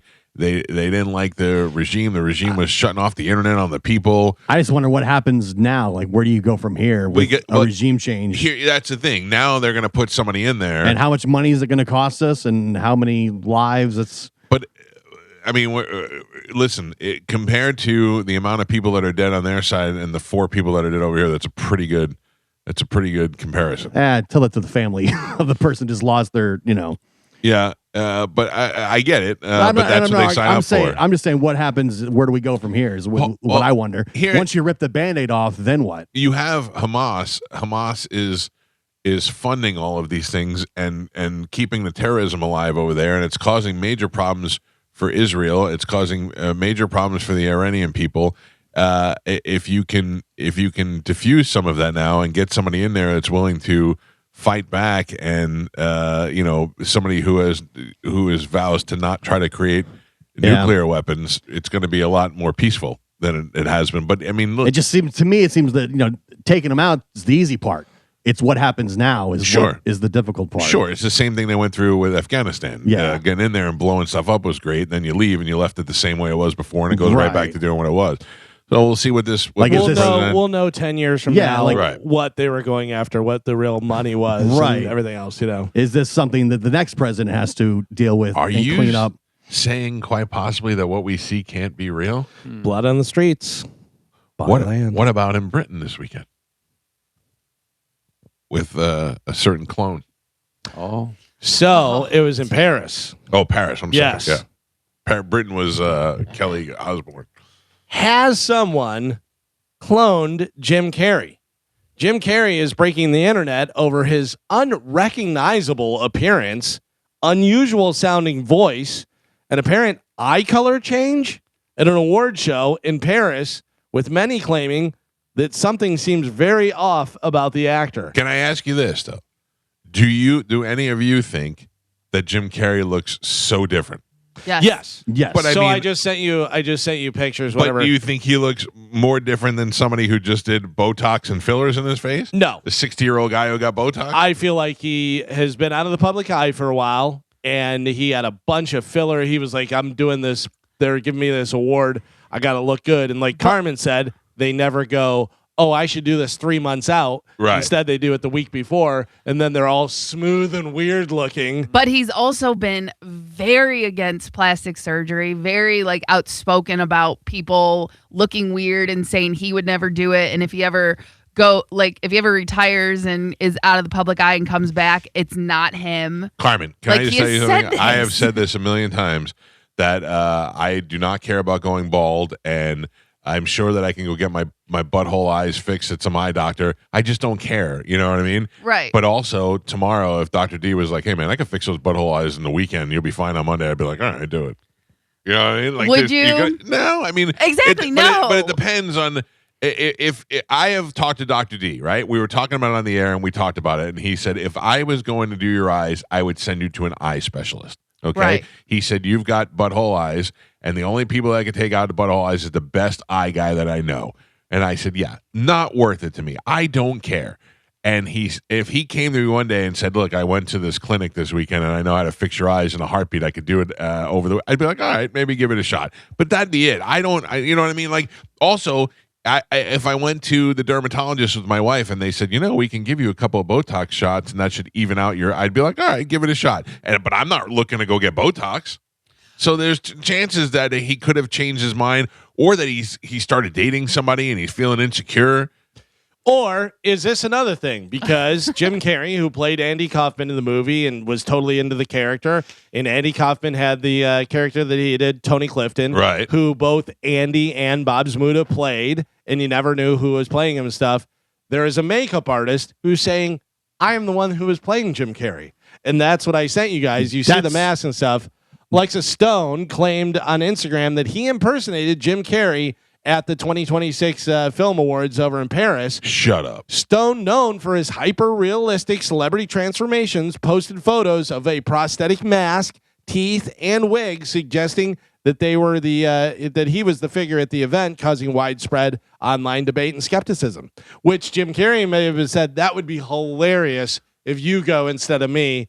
And have because of everything that's going on right now. No, just because Jim Carrey is a weirdo and he spoke in French, pull those pranks and stuff, and his voice sounded different, his eye color was different. Your eyes can change colors, and as his you hair get older. color. This is what I think happened. I think this is a guy in a mask playing Jim Carrey. You think so? Yes. On stage? Yes. Because that was not Jim Carrey. There's no way you can convince me that was Jim Carrey. Like, for instance, here's the same guy as Jack Nicholson. Oh, that's pretty good. By the way, if you look at the picture that I sent you and you look at Jim Carrey's nose, it's a different nose. And if you zoom in on it close, you can see coloration difference. Yeah. On there, like it's a nose that wasn't the makeup didn't match up. You know what I mean? So and people that were going through it were like, his teeth were different. The eye color is different. His lips are way fuller. He's got black hair, which I guess he didn't really. So have you ever seen the woman? that does just the makeup. No. Oh, the okay. woman on Instagram who looks just like Jim Carrey. Oh yeah, she came out and said it wasn't her. She came out and said it wasn't her, Yeah. but she looks more like Jim Carrey than the mask does. But have you seen the woman that does the makeup makeup and turns herself into Johnny Depp and does all. I mean, that's unbelievable. But I don't think those people can operate. I think their face has to stay the same when they do it. That's just literally applying makeup. This is a prosthetic mask. Yes. Then with makeup on it and doing all the different stuff, teeth, wig, blah blah blah blah. Well, I gotta tell you, Galvin. Over the weekend, I was like, it's Jim Carrey with filler, and now I'm wondering if it's this guy. That's when he did Jack Nicholson. I mean, that's not great. It looks a little like Jack Nicholson. But I mean, it's more capable of doing Jim Carrey. Yeah. Well, how do we find out? I don't know. Well, I mean, this guy came out. Yeah, Alexis Stone came out and said that he is the one that impersonated Jim Carrey. But Jim Carrey would have to be involved. You know what I mean? This guy's not getting the credentials. Like he would have to agree. Yeah, he would be like, "Oh, that'd be hilarious." But he seems like he would definitely do that. 100%. Yeah, he's been because very of outspoken. this would be a great Andy Kaufman-esque stunt to pull.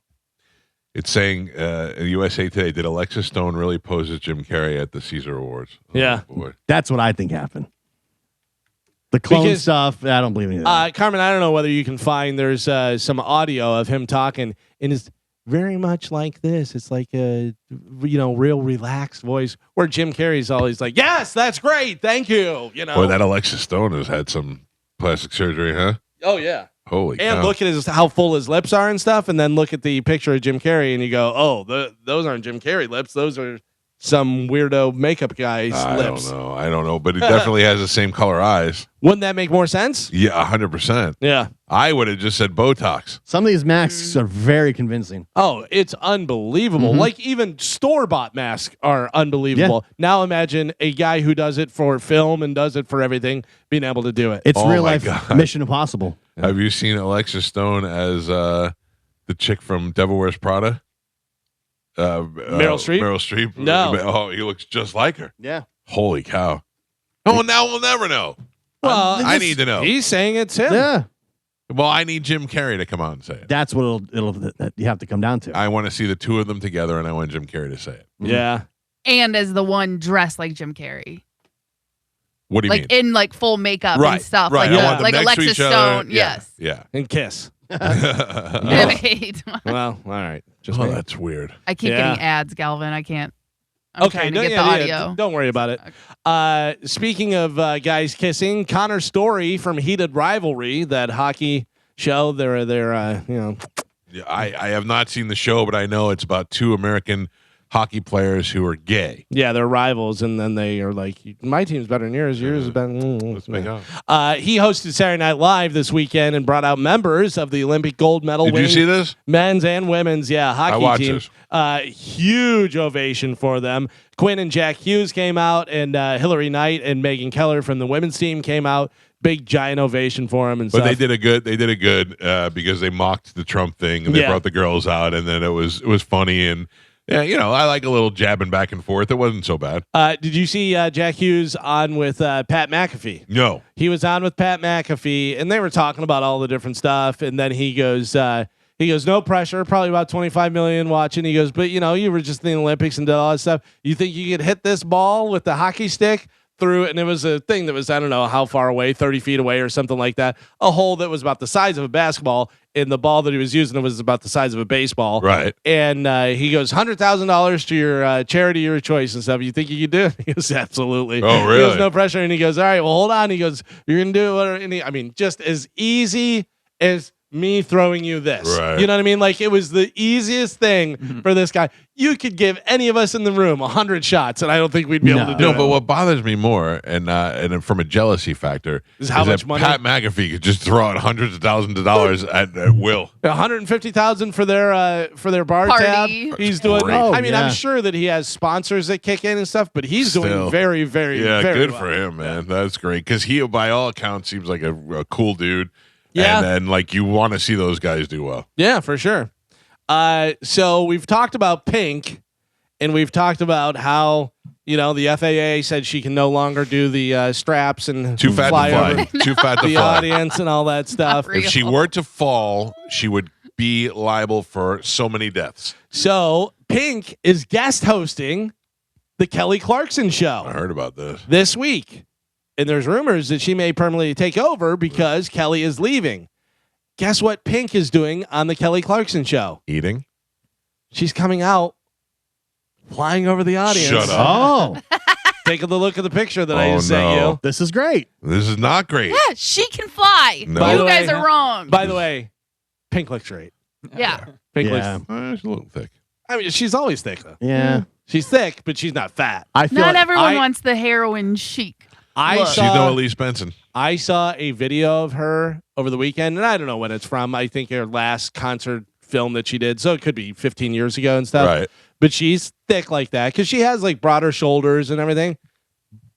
Her belly is so flat. Oh, she yeah. looks in such good shape. No, that's the thing. She She's looks lit- athletic. she's literally wearing a bra and like panties with some hose and stuff, whatever. Yeah. Clearly, she we're looks great. making jokes. Pink is very athletic, and she's in great shape. And just to be able to run around and sing, Oh yeah. has to show you what kind of shape she's in. I would say this is 100% a direct response to our criticism I think so. from this I show. think she's putting it out there. She's Why? like, I'm the one who said she was too fat to fly. Now she's flying. Why Yeah. else would she do that? yeah. Yeah. You know, like, oh, we got to prove this. Yeah. So you can tune in and see her fly over the audience and Yeah, so see if Ke- anybody dies. Kelly Clarkson got skinny, lost the show, and they bring in Pink. She's not lost the show. She's leaving the show. Yeah, yeah. She's probably. I She's know- doing other stuff. Well, I know It is her her family. Her ex-husband died, and she's got kids with him, and Right. that's what I guess she's trying to do. and like died right after they got divorced. Yeah. Right? Yeah, Like, well, she fought him in court because she Right. owns. Tried to She had take most her of the money. stuff. Yeah, Yeah. Right. He wanted the house and all well, kinds he of was stuff. her manager, so he was like trying to take the rights to like her music. Yeah. There was like a big thing,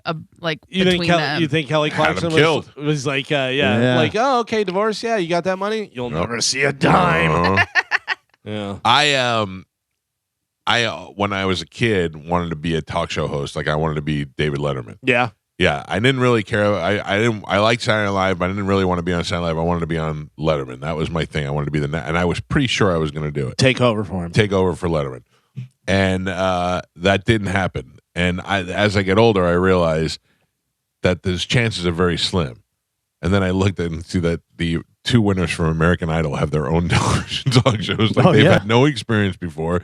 And Kelly Clarkson got a show, which was successful, and Jennifer Hudson has a show, which is successful. And all they did was win American Idol. I mean, Jennifer Hudson won an Academy Award. but also, you have to think like what is it, like crowd, like when you're scared of talking in front of people and stuff like Yeah. that.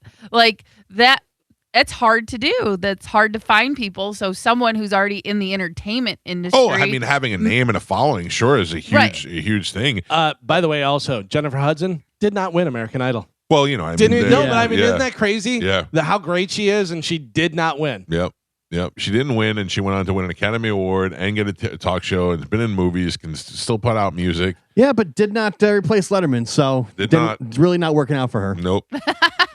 Who did though? Stephen Colbert didn't work out for him Now either. they pull the plug in the whole I would show. say Jennifer Hudson more successful. I still, if I ever meet Craig Kilborn, I'm going to punch him in the stomach and go, "Why didn't you take over?" Craig Kilborn posted something this weekend on Oh, Instagram. Kilborn does a bunch of stuff. He does a podcast now. Oh, he does? And remember, he had that show on DirecTV for a while that he was doing. Yeah. Kilborn's the Late Show with Craig Kilborn was great. The Late was Show awesome. Yeah, it was unbelievable. I don't know what his deal was, why he didn't. Nobody win. can answer that question. I Yeah, mean, we've asked 'Cause everybody doesn't Tony that we know. even know him? Like, doesn't Everybody that we've had on that had a relationship with Kilborn, we asked, and they were like, "Hey, he just didn't want to do it anymore." Yeah, Which so mean, weird. it could have been a real That's what the crappy internet job. says he described late night format as repetitive and boring and felt that he had already accomplished his career goals in the genre. Yeah, but the thing was, he went from ESPN to Late Daily Show, and then he was what- on Daily Show. Oh, Daily Show, yeah. He created. And then what did he want to do more? Like, because he said he was writing some stuff. He did a little acting. He was in Old School in a real small part. Kilborn expressed a desire to escape the dysfunction of Hollywood and live a more down-to-earth life. He wanted to focus on writing and producing different television projects instead of being in front of the camera. But where is that? That's what I want to know. What has he written and produced? Yeah. I don't know. That's the problem. Is all of a sudden, 10 years later, you have no more money, and you're like, oh. I follow Kilborn on Instagram, and he used to post a lot of stuff where he would just do weird things and just crazy stuff, whatever. And I actually commented, I like to think that younger people that don't know who Kilborn is just think he's a crazy old man and have no idea. Kilborn liked it. I was like, this is the best. This is the best. Yeah, because I thought he was so good. He was hilarious. And really kind of changed it how Carson changed, Letterman after Carson. And then, Kilborn came along and kind of changed it up too. Adding just their own style. Right, And some of yeah. the things he did with the questions and I don't know. I thought it was really a good Yambo show. and all those Yambo, dumb yeah. things. But also that it's like he said, that's a grind. You got to. Oh, it's sure, constantly yeah. you got to come up with the stuff. You know, it's a lot of work. The thing is that this show is a grind, right? But I can't just wake up one day and go, I don't want to do it anymore. Sure, you how could. much money? could. Yeah, You but could how if you much had money do you need millions. to have? How much millions? Because millions run out. Especially if you're living in Hollywood and you're doing. Says he's worth millions- about $7 million. Seven. That what it runs says. out. Yeah. That runs out. Would If you you rather make have good 7? investments and stuff, No, like yeah, you but- can live off of that. But Carmen, no. Not in- I'm not saying you can't live off it, but he can't live the same lifestyle. Yeah, he's No. living. not the style that he's living Right. in L.A. And also, but not everyone wants to maintain that style. Yeah, like but I you, do. I right, do. Yeah. You I'm do. a Hollywood superstar, and I want to maintain that forever. Not everybody has that. A lot of people, they get to a point where they have so much and they're like, I don't need I don't want need a more. 5-bedroom house for myself. Six. I don't, you know what I, but that's what I'm saying. Like I'm I don't need 5 cars. I Yeah. need 1 car. There's people that are very logical and sensible.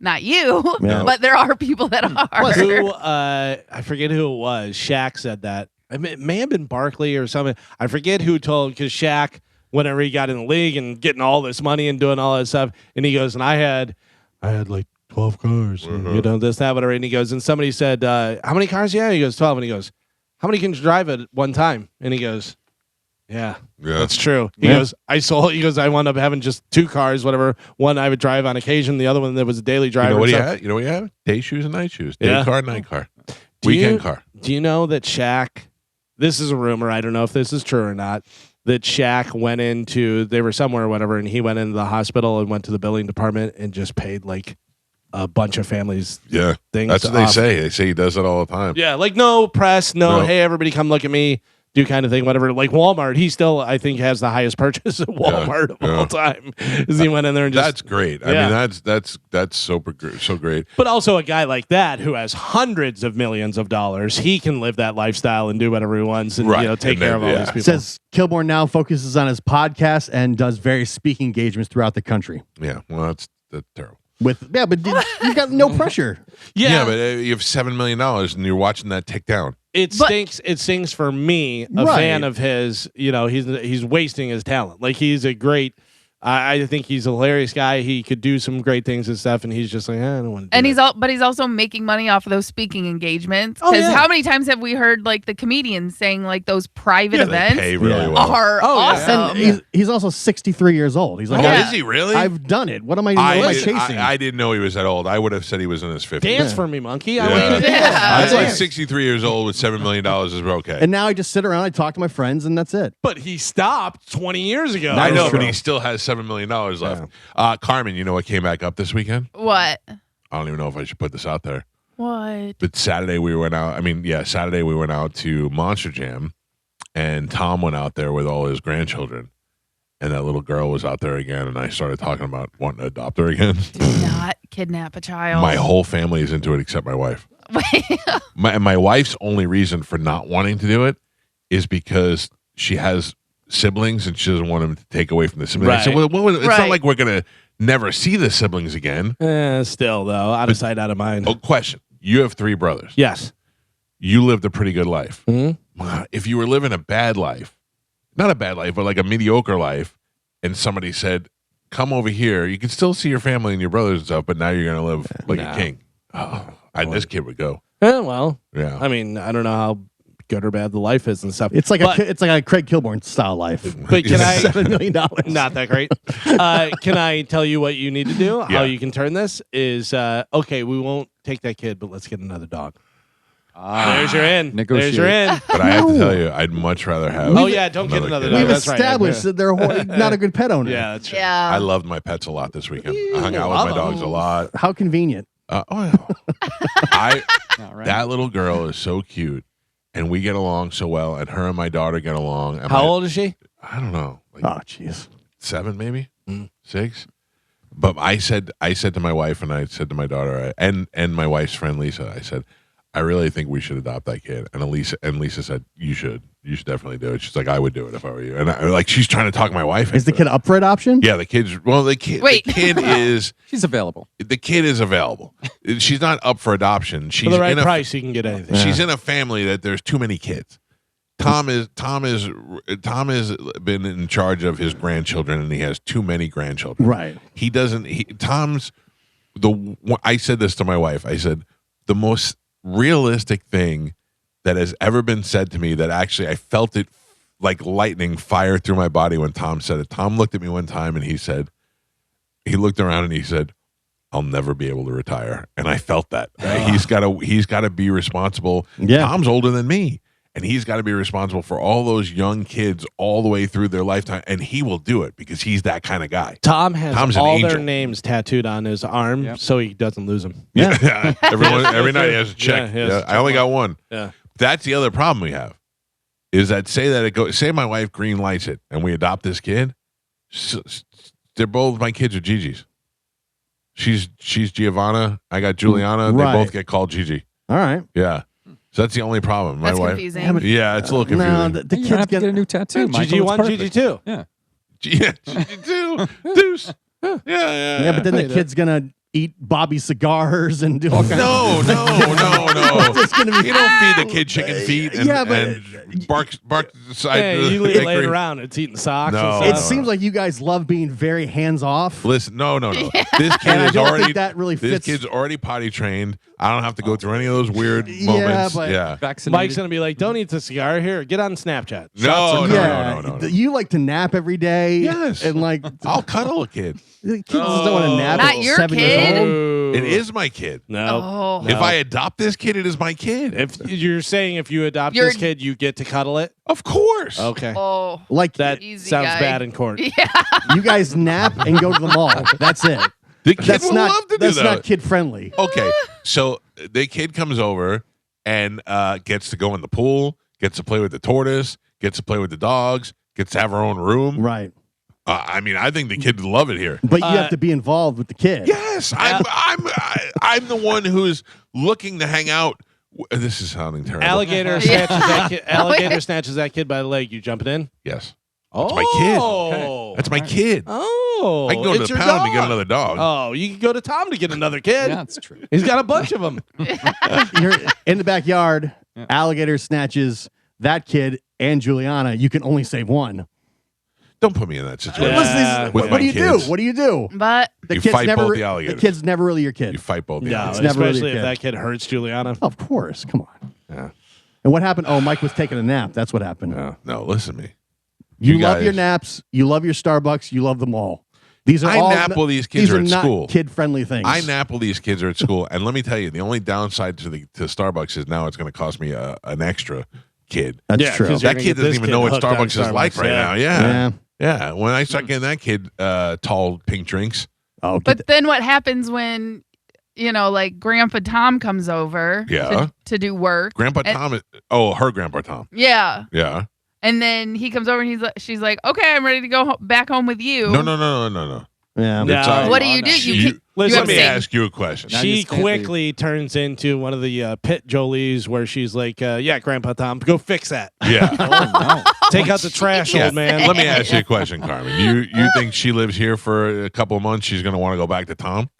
I mean, listen, love is love and family is family. I don't think you can replace that. And Right. if he's Tom like comes to me and says, I'd like to have Giovanna for the weekend. I go, sure, take her for the weekend. She gets to spend the time with her siblings and cousins, and then she comes back to home on Monday. Yeah, except she goes into a crying fit and says, I don't want to go with poor Grandpa. Yeah. yeah. Oh, Oh, gee. I don't want to be in the van with no air Poor conditioning. comma grandpa. Yeah. You got Daddy Warbucks over here. Yeah. Listen, Tom makes good money, and Tom has a nice car. He is not poor by any means. He's not a sprinter. Well, he does have a His sprinter. work van doesn't have AC. It does have AC. Tom is a good I had to guy. buy him shoes. Tom is a good guy who takes care of his family first. If And Joe would pay him on time, he'd have more money. this is true. Never This gonna is happen. definitely true. My tree hasn't grown back yet. I'm telling you, I would do it in a second if Amanda said yes. I think it's a bad And, idea. Yeah, well, it's don't a worry about it horrible because Amanda's not budging at all. She is not. 'Cause she Me and knows. Juliana are ready to adopt her, but Amanda and Joey's in too. Everybody's in except for Amanda. Joey's not even here half the Yeah. time. Yeah. He's working until when he's Right. either working or he's here. You got to be home for the kid. He's in He New doesn't have York. to He's be. in South yeah, Florida. he's not here. I know, but she's got somebody to look up to. She's got somebody to look out for her. I'm telling you. No. Juliana sees all the things that Joey does, and I have to constantly take her aside and go, "You will get none of this." She's going to resent you and just go off on her own. She worked on Joey worked on Thursday, and then after work he was like, I'm gonna drive to West Palm for the weekend. I'll be back on Saturday. And I went, okay, I guess, And then Juliana, I said to her, you will never be able to do that. You will never be able. I don't care how old Joey's you are. an adult. She can do be that too. 19, and I'll shut her car off. You gonna lock her down? I will turn the car off. She's gonna move so far away. No idea how to turn a car off. Well, I'll figure it out. Dolly Parton has given her name to the East Tennessee Children's Hospital and now be called the Dolly Parton Children's Hospital. How you like that? I do. She's going to feed all the newborn babies, too. There's no dirt on Dolly that I know of. No. The only thing I know is that they run Pigeon Forge Gatlinburg like the mafia. I tried to ask Kenny Rogers if he ever banged Dolly Parton, and he said no. Yeah. And he said, I know everybody thinks that, and he's like, but nothing ever happened. We were nothing more than friends and coworkers. That was a tight face. Remember? Kenny Rogers? Face, sure. He tightened his whole face up. Sure he did. Sinners dominated the 2026 NAACP Image Awards Anybody on see Saturday. that? I did not. I did see, what's his name? Michael B. Jordan? No, Cole, the comedian. Dion Cole? Or what is his name? The guy that does the Old Spice. Yeah. I don't know his name. Yeah, Old Spice guy. Yeah, but he I think was hosting or presenting and stuff, and he said about it, if any white guys out there with Tourette's, he goes read the room. That's pretty good. That's a good line. He goes, you may want to double up on your medication. That's pretty good. That's pretty good. So the Sinners got scoring leading 18 nominations. Question though, they got 13 awards. that I think what I saw was in that category, Leonardo DiCaprio was nominated for an award. Okay, is that right? At the I don't know. I don't know either. But I saw Michael B. Jordan get an award, and I saw Leonardo get nominated for the award. Which awards were these? This was the NAACP awards. So is that Image Awards possible? I don't know. I don't know whether. And then also, Leonardo was the only one that didn't show up. When you're like, this is the NAACP awards, I'm never going to win. I'm just not going. Or even if I was going to win. Well, Sinners won 13 awards after scoring 18 nominations, including Best Motion Picture. Michael B. Jordan took home the NAACP Image Award, top honor of Entertainer of the Year. Oh, okay. Good for him. So there was also the Actor Awards. Maybe that was it. Maybe that's what I saw. Which used to be the SAG Awards. That's what I saw, the Actor Awards. So that's now, when there was no, okay, that's now it is called the Actor Awards.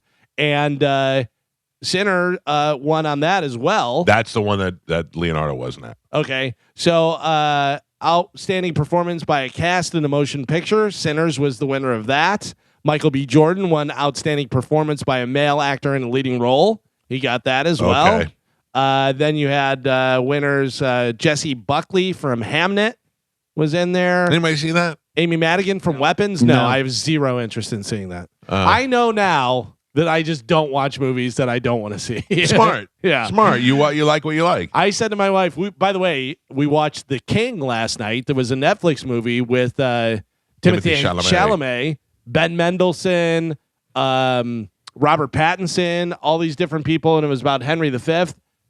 It was really good. You don't like Chalamet though, right? No, I don't mind Chalamet. I thought you didn't like him. No, he's totally fine. Some of his movies I didn't care for.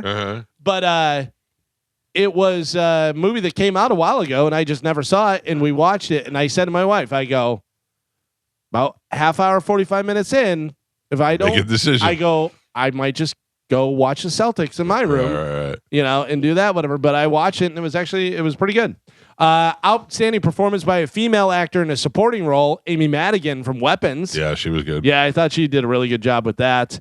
Let's see. Is there outstanding performance by a male actor in a supporting role? Sean Penn, One Battle After Another. He was really good. Stunts ensemble for Mission Impossible, The Final Reckoning. Outstanding performance for a drama series for TV, The Pit. Oh. Yeah. By the way, everybody's going crazy over that nurse, the charge nurse that does all this stuff. And what's the update on baby Jane Doe? Seinfeld. Yeah, she was the cop. Yeah, she was cop. She was also in that movie with Zach Galifianakis and Will Ferrell, where they're going against each other politically. I forget what it was called, but I think she was married to one of them and stuff.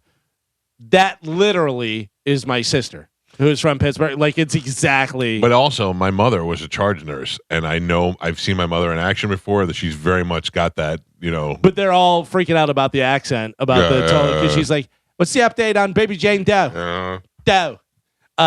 So some of the other winners. Let's see. Noah Wiley got for the pit for outstanding performance by a male actor in a drama series. I'll tell you, he is. He's really good in that show. Great.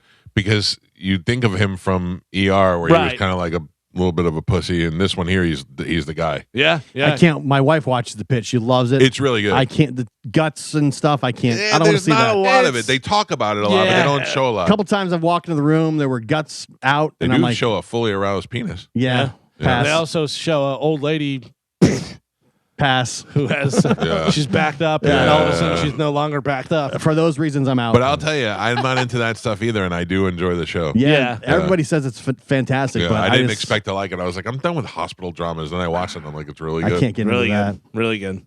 Well, there you go. That is it for news. All right, Calvin, thank you. Got We must take a break, but I'm going to grab some of these phone calls first. Matt's been holding for some time. Good morning, Matt. Morning, guys. I just wanted to go back to the death pool quickly with your points for Ali Khamenei. Yes. You got 39 points for his death, but he was assassinated. So is that technically a murder? Yeah, he's right.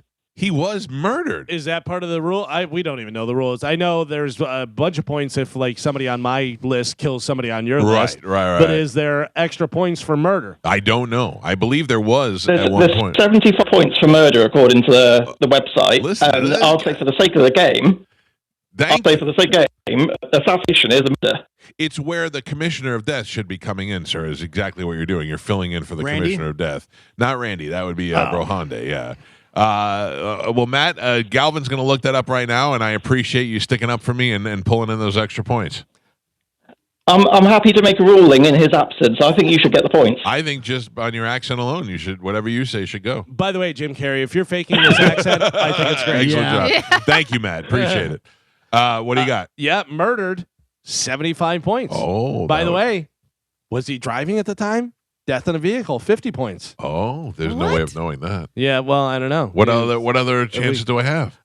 Killed Was by he in the Rock and Roll Hall of Fame? Killed by a relative, act of God, overdose, number of the beast, 2 in 1 week. Yeah, so Ooh, I could get 2 in a week. I should call my shot. I mean, I would say, and we can vote on it, whatever, but I mean, he obviously was murdered. If you're killed by somebody else's hand, purposely, they went after him. Yeah. Does on the website, does it say murdered or does it say assassinate? It says murdered. Assassinated, murdered. Was he murdered or was he assassinated? He was murdered. He was murdered. Seems to me like he was assassinated. Well, you could vote on it. I mean, we're just going by the paper. Well, I mean, that's the paper. Oh, Joe, what do you have to say? No, I think assassination, a murder is a result of assassination. Thank you. It says murder. So assassinate, the definition of assassinate, murder in a surprise attack for political or religious reasons. Give me my 100 points. Like literally murder is in the definition of assassinate. So I think they're one and the same. Yeah. I can understand why you don't want it, Gio. It's a type of murder. You know what I mean? So not all murders are assassination, not all assassinations are murder. All assassinations are murder, but not all murders are assassination. So I wonder why the commissioner didn't give those points. He must have looked at the rules. Well, maybe he didn't have a chance to. I'm getting a text from Brohande. Okay. Do I need to call in? He can, sure. Yes. Sure. Carmen, can you be on the lookout for that? I'm going to grab the rest of these phone Well- calls. Oh, I'm sorry. Go ahead with Carmen. What were you going to say? I can't answer him if you're on the phone. Oh, Get off. All right. Well, let me see if this is him. Also, calling. Randy is the one that does the puts the points together and stuff. I don't know whether they discuss this or not. You know, I don't Line know. one. Randy had the points at 39, but let's go to the commissioner. Brohande, the commissioner of death. Welcome to the show. Hey, everybody. How you doing? Good morning. What do you got? What is your ruling? Okay, so we were kind of discussing this because it's murder, but did it? I mean, is it murder? Yes. Is it an assassination? It's more of an assassination than a murder, but is that a difference? I don't think so. I could give you guys murder points. Here's the one that we were really arguing: is it murdered by another death pool pick? Because I think does somebody have Trump? Does somebody have Trump? Yeah, but in all honesty, as much But as we I would don't. like, as much as I would like those points, Trump didn't do the murdering. It is his order. Listen, I don't want anybody to get more points than I have and stuff. But if I'm being legit, it was by his hand. He is the final person that does. Ian Beckle does have Donald Trump. Yep. We were debating whether or not it was an do we know whether or not it was an Israeli bomb that got him or a U.S. bomb? And that's how that. It was a U.S. bomb, and even if it was Israeli, it was still led by a U.S. by a U.S. coalition that's leading the charge.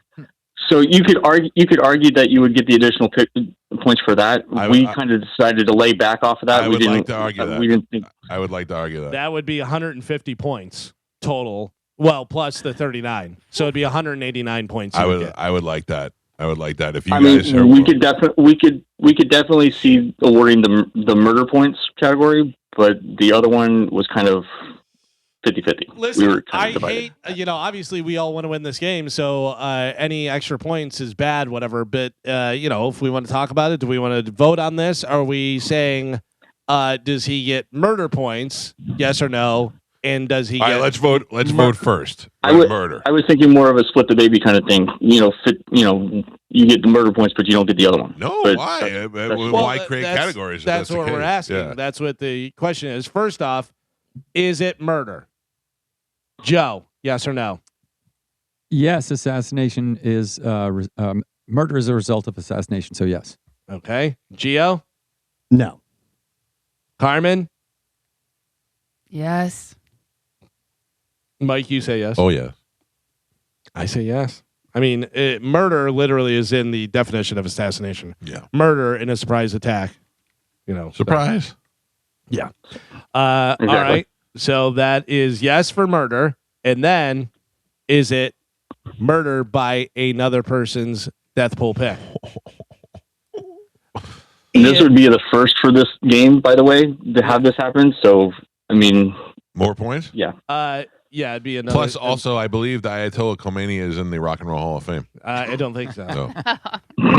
Hit Missy Elliott kind of instead of him. Joe. Yes. Ian has Donald Trump on his list for death pool picks. Is it murder by another person's death pool pick? Yes or no? I say no. Isaiah, it is not, because he was killed by the president of the United States. Happens to be Trump, but it wasn't by his direct hand. So I say, but no. it was by it was his order. It was his order. It was his order. Joe But says it's like no. if you set Clemenza to kill somebody else, it's not. It's Clemenza. May I who does interject it. for a moment? Sure. May I interject for a moment? The intention of that particular rule was for an actual, like, they did it, not like they ordered somebody else to do it. They did it.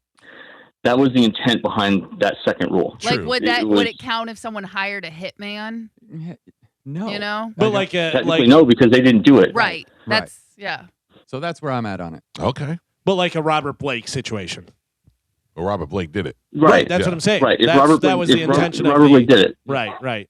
That was the complete intention of the rule. Okay. Yes. Or an OJ or something. All right, Carmen. So what do you say? Murdered by another person's death pool pick? Yes or no? No. Gio? No. I would say yes, because President Trump is commander in chief. He gave that order. He is the one that gives that order. Obviously, it was carried out by other people. He's not the one going over there, stab, stab, stab. Right. But I would say yes. Do I get the vote? Mike, you say yes or no? Well, it's 3-2. It's done. No, I say no. You say no? Yeah. 4-1. All right. I vote no. All right. Yeah. Thank you, Galvin, for sticking up for me. Yeah, I mean, I think that. I feel like Brohande is right. We know what we made the original 1-4, and there is an argument to be made. But the truth is, when it comes down to it, Trump did not kill anybody. He just gave the order. Right. So, and you're right. If Clemenza did the murder, the Don wouldn't go to jail for it. Clemenza would go to jail for it. Hey, he could. Conspiracy. He's going to jail. Yeah. But the rule didn't say conspiracy. No. I know. Yeah. I'm just, talking Godfather. So then Mike gets an extra 75 points for murder. I like that. I like that a lot. So that puts me at what now? That puts you at 114 points, which All puts right. you in second place. So now I should call my shot and try to get 2 in 1 week. That would be the best thing to do. You I get got to 2 in review my 1 week. list. You get 2 in 1 week regardless. Right, I know, but if I you call also my call your shot, yeah, You then can't call your shot, I don't think. I can. No. I just can't call it on an emergency pick. Because the picks haven't been finalized yet. And you can't call a shot till the picks have been finalized. So guess what we're doing today? Guess what we're doing today? All right. I've had an emergency pick try to come in too, so let's get on the hustle and get these guys done, and we can start playing the game for real. I tried to get Neil Sedaka over the weekend when he was sent to the hospital, and I was like, I can't because we're not done yet. Also, murder is the unlawful killing, whereas assassination is the justified. Depends on which side you're on. But yeah, that's the difference. See if they look at you, skinny. Oh, I almost called you an F. Please don't. Ian Beckles just walked in. No, I say the murder one sticks, but the other one doesn't. Everybody agree with that? Yes, because it literally is in the definition of assassination. Right. Yeah. It's justified as opposed to not justified. Okay. But it is a type of murder still. Right. Yeah. All right. You keep on saying it like because you shouldn't get the point. it's like a gray area. It's not written down exactly the way it says. But it is murder. Like it should be assassination. But that was the spirit of the rule, though. Right, I guess. Yeah. Like, listen, I'm used to we make it up as we go. That's fine. Okay.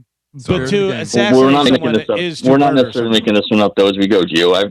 There is a rule there. You know, It's an interpretation of the rule. There should be a difference between murder and assassination. You know, one of the great things about the U.S. Constitution is that they made it so that they could change it as time changes. Right. As things go on. We always change as we go. But here's the thing is assassination is murder. Murder is not necessarily assassination. Right. That's why they both. That's why this counts. They should both be. It's a type of murder. It's a type of murder. It's the death pool. It's not the murder pool. Right.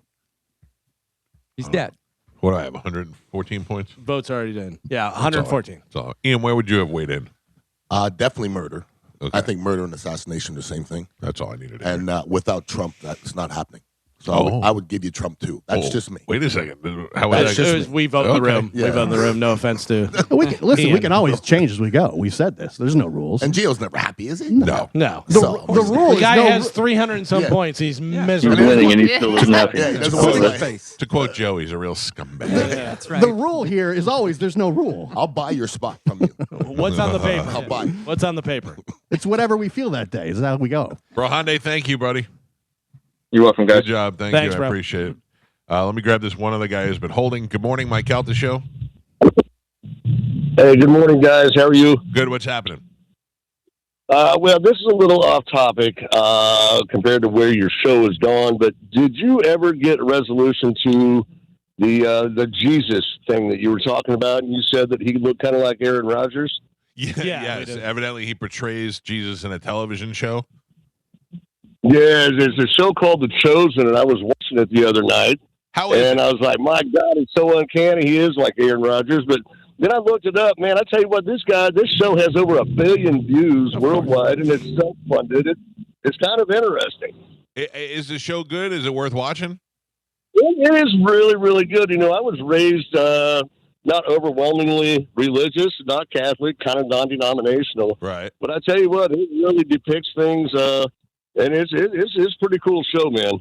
It really is. I might check it out because I'm not very religious either, but I did go to Catholic school and I know about all this stuff, and I always find it interesting, so I may watch it. So, all right, thanks for the heads up, man. I appreciate it. Oh, I've got one more thing, too, buddy, in regards to Carmen's wedding. I have a friend of mine who has a corn dog truck. Oh. I don't know if you guys were curious the other day, but I'm over here on Seminole Boulevard, and he's at a gas station, and I think that if I were to tell him to call the show, that might be something that he would be willing to do in a heartbeat. I'm going to put you on hold real quick, sir. Oh, Carmen, Corn dog on line 3. Okay, done. Late night snack. Get those corn okay. dogs over here. Yeah. All right, we got to take a break. Ian Beckles is here. He'll be with us when we come back. It's the Mike Calta Show. This is 102.5 The Bone. Our phone number's here, 800-771-1025. In the studio with us is Ian Beckles, who hangs out with us on Mondays. And we were just talking about a bunch of, we were just talking about how I think I might be the one person that doesn't like work done. Everybody knows, like, he's so sweet. He's such a dick. Every time I met him, he's just this quiet little dick.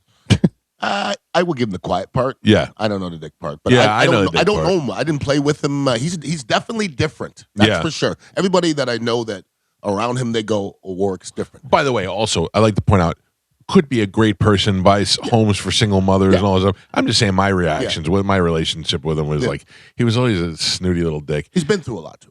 Yeah, but who hasn't? We all got troubles. That's his is a little bit more than we'll say mine were. 100%. I would say his is a little bit more than mine too. Okay. Yeah. Most. A little bit more. Most people. Yeah. Okay. For him to come up, so for those of you who don't know, his mom was a police officer who was shot and killed in the line of duty. And for you to still grow up and be in the NFL and do that at his size too, that is pretty amazing. See, the beginning part, I disagree with.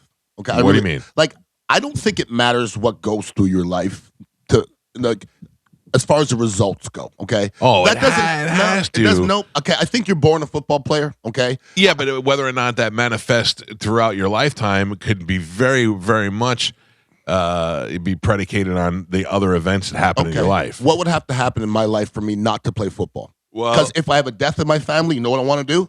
Tear somebody's neck out the socket. Yeah, but also if both your parents died early and there was really nobody to support you, how are you getting to practice? How are you doing any of that stuff? I did it myself anyways. Can I tell you? I played football from 7 until I was 30 something, and I think my mother went to 1 game and my father went to 1 game. Wow, they just didn't understand the sport, right? And everybody that pushes their kids, I want that ain't it, okay? You wanting your kid to be professional ain't it, all right? Where do you draw the line? Like, I remember when Joey was playing. Joey was okay, when he played in high school, he didn't show any signs of greatness, but he was okay, and he was big, so he could be taught. And he just came to me one day and was like, I don't love it anymore. Yep. And I knew I should have had that. You should really stick it out and try to do. You can get into college, but I didn't. I didn't do it. I was like, if you don't love it, don't waste your time doing it. It's not baseball. Yeah. Okay, if you don't love baseball, you can still play baseball. Right. If you don't love football, it's torture. Yeah. Like you're like, I have to go to practice and sweat twice a day and get hit in the face. Yeah. I don't want to do this. So like when I coached, I would see young kids, 9 years old, and I could see a tear coming down their eye, and I go, come here. Why are you playing? My dad wants me to play. Mr. So-and-so, come here. Listen to what he's saying. Right. This is not fair. Take him out of here. Yeah. Because it's literally torture. Yeah. My son will say love the game, but didn't love what you needed to do to be great. Right. And I think that's a lot of the youth today. Yeah, I mean, you like you said, you have to be born to want to do it. Yes. Yeah, it's got to be in your blood. A lot of us are born with the ability, but not a lot of people are born with the mentality. Okay? Because I hate to hear somebody say, I could have. Get out of here. I was a great high school player. I could have been a pro. You know how many steps? Then why aren't you? You know how many steps you just, completely surpassed? By the way, I was just about to make one of those statements. I am a rather large person and have been since I was a kid. You are. So when I was in high school, my high school did not have a football team. Okay. It had girls instead. The Monsignor Farrell High School, where all the practical jokers went, they had the football team. Okay. Had I gone to that school and ate a couple less donuts and worked out and got on the football team, I think that maybe I could have gone to a very low-level college on some sort of football team. Why are you assuming that when you didn't play? No. I'm listen Good to me. question, all right? I'm telling you right now, I'm wrong for assuming that. Okay. But that is what I was always thinking. If I worked out a little bit more and I would have played, I'm so big, I could have probably done it. That's a lot of people, though. Yes, but also I know that that's not true. Then the other day I was like, okay, when Luke Gedicke gets here, I'm going to stand next to him and feel what it would be like to be an offensive lineman in the NFL. And that guy dwarfed me so hard that I thought any chance that I had of ever playing football is ridiculous pipe dream. Yeah. There's no way. He could I don't one-handed push you down. Without it, he would King Kong Godzilla me down, and he was so big and so nice, and I thought he's probably been this size through high school. Sure. Yeah, I would have been terrible as a football I don't think player. you should feel bad. I have a picture of myself in front of the whole Bucks offensive line. It was at a Lightning game. Right. I looked more Small, ridiculous than you. I showed this to him. I go, I played the same position as these guys. Yeah. And I mean, they're a foot above me. Yeah. A heck is 6'9". That's crazy. The other day I was talking to somebody, a young man that comes to the Crawford. He comes to Dignitary, and he's 5'8", and I go, I've got more short jokes. And he laughed, and Tony Mayberry walked in. I go, the only thing you ever joke about is what? He goes, your height. Because I believe I was the shortest lineman in my whole tenure. Oh, wow. In the whole 90s, I don't believe anybody else was shorter than 6'1". Mm-hmm. So they were trying to get rid of me. We get rid of this short cat. Right. And they're bringing 6'7" dude, and I beat him out. And it just nobody wanted a 6'1" guy. It had nothing to do with results. It had to do with what it looked like. Appearance. Yeah. I get it. If I was 6'6", I probably wouldn't be sitting here because I'd have so much more money. Yeah. If I was 6'6", I'd have made probably 3 times more money with the same play. Just for looking more the part. Dude, Luke Gedeke. That's a big old boy, though. We were like, I wonder how much money he's got. He signed a $90 million contract. Yeah, it's a different world now. When these guys are making 22 a year, Yep. I'm like 22, and I was like 90,000. That doesn't really. That's what I made my rookie year, 90,000. Right. So when you split it up, that's over a whole year. 90,000. Correct. Wouldn't even get me to go to practice. I'm telling but you right now. 90,000 then. You were probably like, I can't believe I'm making $90,000. No, I was rich. Yeah. When I went back to school after my rookie year, I went back to school and I was Big Willie. When I went back to school, I had a truck, I had a gold chain, had some bump in the back, I had some liquor in my apartment. Big Willie. Big Willie. But I had like $20,000. But in college, you couldn't tell me nothing. Yeah, but also, and I'm sure we have similar situation. I mean, there were so many years where I'd go to the bank and take $20 out of the ATM and have $50 left. You know what I mean? Until payday. To be able to have $20,000 in the bank is being rich. I mean, at that point, you know. The last day of Indiana, I was at Indiana. I need to get to the bus stop to get to the airport. And on everything I love, I was looking in the couch for change to get to the taxi. And I said to the taxi driver, bro, I'm like $2 short. Get in. So that's what I remember. Right. And when I got back to Indiana, you know, everybody treated me different.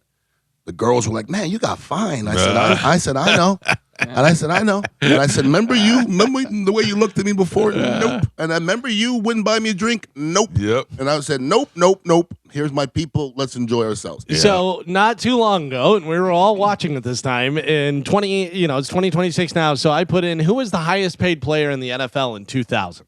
Okay, in the year 2000, 26 years ago, it says based on contract data from around that period, top quarterbacks like Steve Young or Brett Favre were the highest players in the NFL. $6 million. In 2000. The annual salaries exceeding from $8 million to $10 million. Wow. $8 million to $10 for million. a quarterback. Now, for a quarterback, star quarterback. Right. I mean, come on. But you were remember, talking about your rookie year. Yeah. That's probably rookie year numbers. You remember Vinny Testaverde on Sports Illustrated? You know what it said? $6 million man. Oh, yeah. It was a 5-year contract. So Vinny was the only guy on our team in 1990 making $1 million. I remember me and Tony Mayberry were like looking at everybody's salaries. I'm like, $400,000. If I make $400,000 1 year, I'm gonna retire. And the last year, I think I stepped away from $900. I said, this is not worth it. How about Vinny Testaverde? What ass he must have got in college. What a good-looking guy, and he was a quarterback and tall. The funny part about Vinny is not that guy. Yeah, but he's more the guy to marry his high how school. much they chased, probably chased please, him. get out of here. Get out of here. I saw him at Esposito's not too long ago. I walked in, and the first thing I see is Lou Piniella. And I'm like, oh, Lou Piniella, this is great. And then all of a sudden, Vinny turned around, and I go, oh, yeah, this is a handsome devil. Right. I looked at them both, and I go, this is like, I feel like I just walked in on Christmas morning. I go, this is great. You could add one more name to that list. The good-looking list? Fine Italian men, okay? I saw a picture of this young man when he was young. I'm just telling you, he might have been the finest young man. Phil Esposito. Forget it. A young Phil Esposito is good Forget looking. him with his shirt open and the chest hair like Gino Vanelli. Are you kidding me? Forget about it. He knew what was up. No, Phil was killing. Yeah, I know he was. Oh, imagine that. Phil, another one.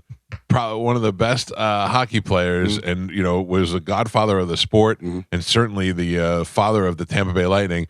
What do you think his highest payday was when he was a hocky player? Not a lot. Not a lot. No way. No. And if you ever met Phil Esposito and you don't like Phil Esposito, it's on you. Yeah. Because that's one of the realest. That's just a real dude. He ain't gonna BS you now. Nope. He gonna tell you, don't like you. Yep. And I like those guys. It's better. I like it's better that way. Yeah. I'll tell you. You know who is like that? Who I am. I look back at my life and I've gotten to do a lot of cool things, but one of the best, most ridiculous things is I had a relationship with George Steinbrenner. And George Steinbrenner used to say some things to me that were just outlandish. Yeah. But he knew what that's why he was so smart. Yeah. Phil Esposito recorded salary in 1963 and 1964. That season, $54,000. Wow. And he was the best. And he was the best. 54,000 people were probably on his team going, "You believe he's making 54,000?" Right. Unbelievable. I never was into hockey when I lived in New York because I couldn't afford to go to the games. Not that they were that expensive. Nobody that I knew wanted to go to games, so I wasn't like I had a couple of friends who played hockey so that they would like the Rangers and stuff, but nobody ever went to the games, and that's really when you fall in love with the sport, when you start going to the games. Yeah, it's so crazy. I grew up, with Blackhawks in Chicago and stuff. I never went and saw the Blackhawks play. Yeah. We had one kid in our school, Chris Labrillo, who was a good friend of mine who played hockey. I had no idea about hockey at all. We were all soccer. That we was were the all best. soccer. You say that because all my close friends played hockey. Yeah. Like they still play in adult leagues now. And I'd go to their games every once in a while, and I remember my buddy Tommy Carter going, power play. I go, I don't know what that means. Yeah. if you grew up where I grew up, everybody this wouldn't be a conversation. Right. And my buddy Sean, that I grew up with and I room with in junior college, was in the highest level of hockey, but he chose football. Really? So I used to go to all his hockey games. So I was talking the other day. He said, you know who I was playing against? And he was bringing up names. And I'm like, no way. It's like Vinny LeCavier is from my neighborhood. Right. Marty St. Louis is from my neighborhood. Martin Brodeur is from my neighborhood. And so those guys were on the ice. Yeah. I had no money, but I had rich friends it's good to have rich friends. My buddy's dad had on the glass, and I was for the Canadians playing the Kings with Wayne Gretzky on the glass right behind the net. Wow. And that was the deciding game. And I went downtown, and people think that just poor people loot. Not true. Not true. If a window's broken, you grab something. Okay, I tell you, when a window's broken, rich people's is going in. Yeah. I saw it. Yeah. They were infiltrating the I wouldn't loot these days because it's always on camera. Yeah. But I'm not saying I wouldn't want to grab something. I went home with a bunch of clothing, and I didn't go in anywhere. People were there was 3 blocks where there was nothing in any stores. Right. Complete done. What, you just picked up some stuff that people People were dropped? just running and dropping stuff, and I was picking stuff up with tags on them. I'm saying, hey, Anything fit you? hell no. Nothing fits me, no. Back to the I could have played this and that. The only thing I ever say is I wish somebody, when I was playing soccer, would have said, go kick a football. I agree with that, though. Yeah, that just wasn't a thing that was in my mind. We played soccer. Where I grew up, that was all soccer, whatever. If somebody would have said, hey, start kicking football, that's where it's at. You're not going to play for a club team, Fuji or whoever, go and try and kick football and be in the NFL. Because NFL kickers are a little bit big. Martin is really odd because he's small. Smaller. The kickers are big usually. I mean, you could have done it for sure. Well, now they're bigger because remember when Janikowski came out, they were like, he's huge, 6'4" and big guy, whatever. But like most of the guys, I mean, I know growing up watching the Steelers, they were all pretty small guys. Punters are big. Yeah. Punters are pretty good. Reggie Roby, remember Reggie Roby? Reggie Roby. Rest in peace. He played for the Bucks, and he befriended me and Tony for some reason. Right. He had made great cookies, and I saw him get on a scale one time. You say made great cookies? Made great cookies. Reggie Roby had his own line of cookies. Oh, I didn't That's know a fact, that. yes. I saw Reggie Roby get on the scale, and he jumped off as it passed 300. Really? I said, I saw that. He goes, no, you didn't. Reggie was big. Wow. But then he would kick the ball, and it would sound like a sonic boom. And his foot, I got to show you a picture. His foot would go 2 feet above his head. Wow. Like I don't know how he did Get that. up there, flexible. He had no hips or something. Yeah. Big old. Did you check out Elise Benson? I did. Too skinny. I mean, I wouldn't. me, I wouldn't kick her out of the house, but No, I'll push her aside to get to a chubby girl. Get to Pink. I don't know about that. Pink? Yeah. Well, I've met Pink, and nobody smelled better. Yeah. Wow. It's because And- you never smelled Rihanna. I did. Oh, you did? Yeah. I And think Pink Rihanna. smelled better. Really? But I really inhaled her though. Yeah. Wait. You gotta have a smell off. No, I was in. I'm name and drop. Yeah. My buddy used to be Justin Timberlake's bodyguard. Right. So I was in Justin's, dressing room, and the door opens and it's Pink. Mm. And I go, "Hey, Pink." Mhm. She goes, "Hey, who are you?" And I said, "Ian Beckles Sugar." I go, "Do you mind taking a picture?" And I'm next to her, and I can't find the picture I need to, but literally, my nose is in her hair, Oh. and you can see my nostrils flaring. Yeah. And she smelled so gosh darn good. I said to Rihanna, I was a bumbling. I didn't even care about Rihanna's music or anything like that. They came in. She was like, "Hi, hi," and I just went, "Wow, you really are beautiful." Like it just came out of my mouth. I didn't even know. And she was like, "Oh, thank you." And I went, "I can't believe I just said that." I said she's the first person that I wasn't able to be smooth. Yeah. Like I met yeah. Fergie and I met like Nicole Scherzinger, and I was spitting, Rihanna, I was like, Yeah. Isn't that look weird? at you. She's just Look at you. I just she's want like a to little lick angel. her. Yeah. And she was of age, of course. There's nothing she could have asked me to do that I would have said no. But her accent too, the whole package. thing together. Yeah, she was Even lovely. her big forehead was sexy. I'll take it. I'll Me take too. it in a second. You don't watch any of those 90-day shows? I don't or watch that? anything. I think you would like that. No, I I wouldn't. do. No, I wouldn't. Nope. Why? I don't Why? watch anything. I know. I really don't. But I don't watch TV either. I have to watch. I'm not. I You used watch to a be lot of TV. You watch TV every night. in bed, like before I go to sleep. Okay, but Yeah. that's TV. So what do you do before you go to sleep? I usually watch a YouTube something educational, and I Really? or play a video game and go to sleep. Yeah. Yeah. I need to have something on while I fall asleep. I If it's too silent, I stay awake and think. Terrible. Really? I have no sounds in my house. If I leave even Seinfeld on, that's all I need before I go to sleep. If my wife will shut the TV sometimes while I'm not quite asleep, and the sound of my own head keeps me awake. It's too much talking And you have the thinking. CPAP thing as well, right? Well, that thing's beautiful. That hum puts me to sleep. Yeah, I did a 6-hour neurological NFL test last week. How'd that go? The guys, it was literally 6 straight hours of testing. Right. And I mean, you want to commit suicide at the end. Yeah. If you weren't suicidal before, you'd be suicidal afterwards. And they were like, problem with sleeping, and the guy's like, get a CPAP. I'm like, I just don't know. I don't think I can do it. Listen to me. I've said this before, and I will say it again. Changed my life. The doctor said that. He goes, changed my life, and I did not want it. Was not comfortable with it for the first couple of nights. Once you realize the effect that it's having on your body and mostly on your heart, you realize that it's so much better. I think I'm too restless. Like I'm so restless that sometimes I wake up and my head's on the other side of the bed. I think I would they just give you a long cord. You look like a baby elephant, attached to a machine, and I flip over, I go this way, I go that way. It's all good. All good. I'm telling you, I can't.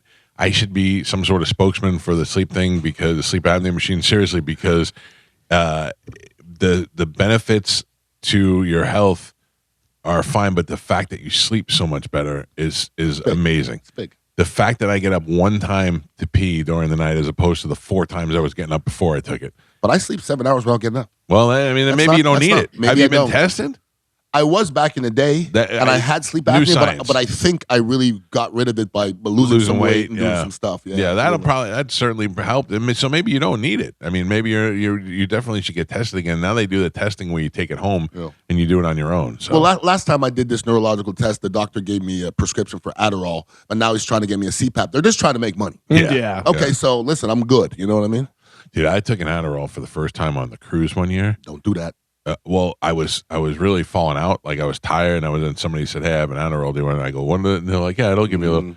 Dude, now I know what cocaine's like. I've never done cocaine. Me either. And I had a prescription for Adderall for 2 months. Yeah. And after the second month, I gave the last 5 pills. Somebody go, here, take these. Yeah. And just I don't want to ever, because I really liked it. Yeah. Like I got to a point where I couldn't wait to take one, and I didn't feel like I was good without it. Right. And that I don't like, because they don't want to depend on the those. first time I took one, and I kind of forgot. My son was taking them, right? So I'm like, let me see. So I took one, right? And I forgot I took it. And I'm on air, and I'm speaking, writing, texting, thinking on my left, thinking on my right. Yeah. And then after the show, I'm in my office. I make 20 calls, and I'm like, I don't like to make fun. It just all my inhibitions were gone, and I was like, I've never done cocaine. I better not do cocaine. That's how I know on the cruise. I'm talking, and as I'm talking, I'm going, stop talking. But you're thinking as you're talking. Yeah, I was like, wait, shut up already. And I remember I was talking to Swigs, and I was like, this must be the drugs that's kicking in because I can't shut up. Yeah. Holy smokes. All right, we got to take a break. Ian Beckles is here. Trump to address Iran at the Medal of Honor ceremony. Sorry, I don't have my glasses. I couldn't read that. All right, if the president comes on and starts saying anything worthy, we'll put it on. If not, has he ever? Well, yeah. We are in the midst of a war right now. You're a guest here. Yeah. I know. I'm trying to be good. I'm trying to be Shut nice. up, Snow Mexican. That's the funniest thing. Snow Mexican is the funniest thing. What is that? That's Canadian. Canadians. Snow Mexicans. Okay. I get it. We'll take a quick break. It's the Mike Calta Show. This is 102.5 The Bone.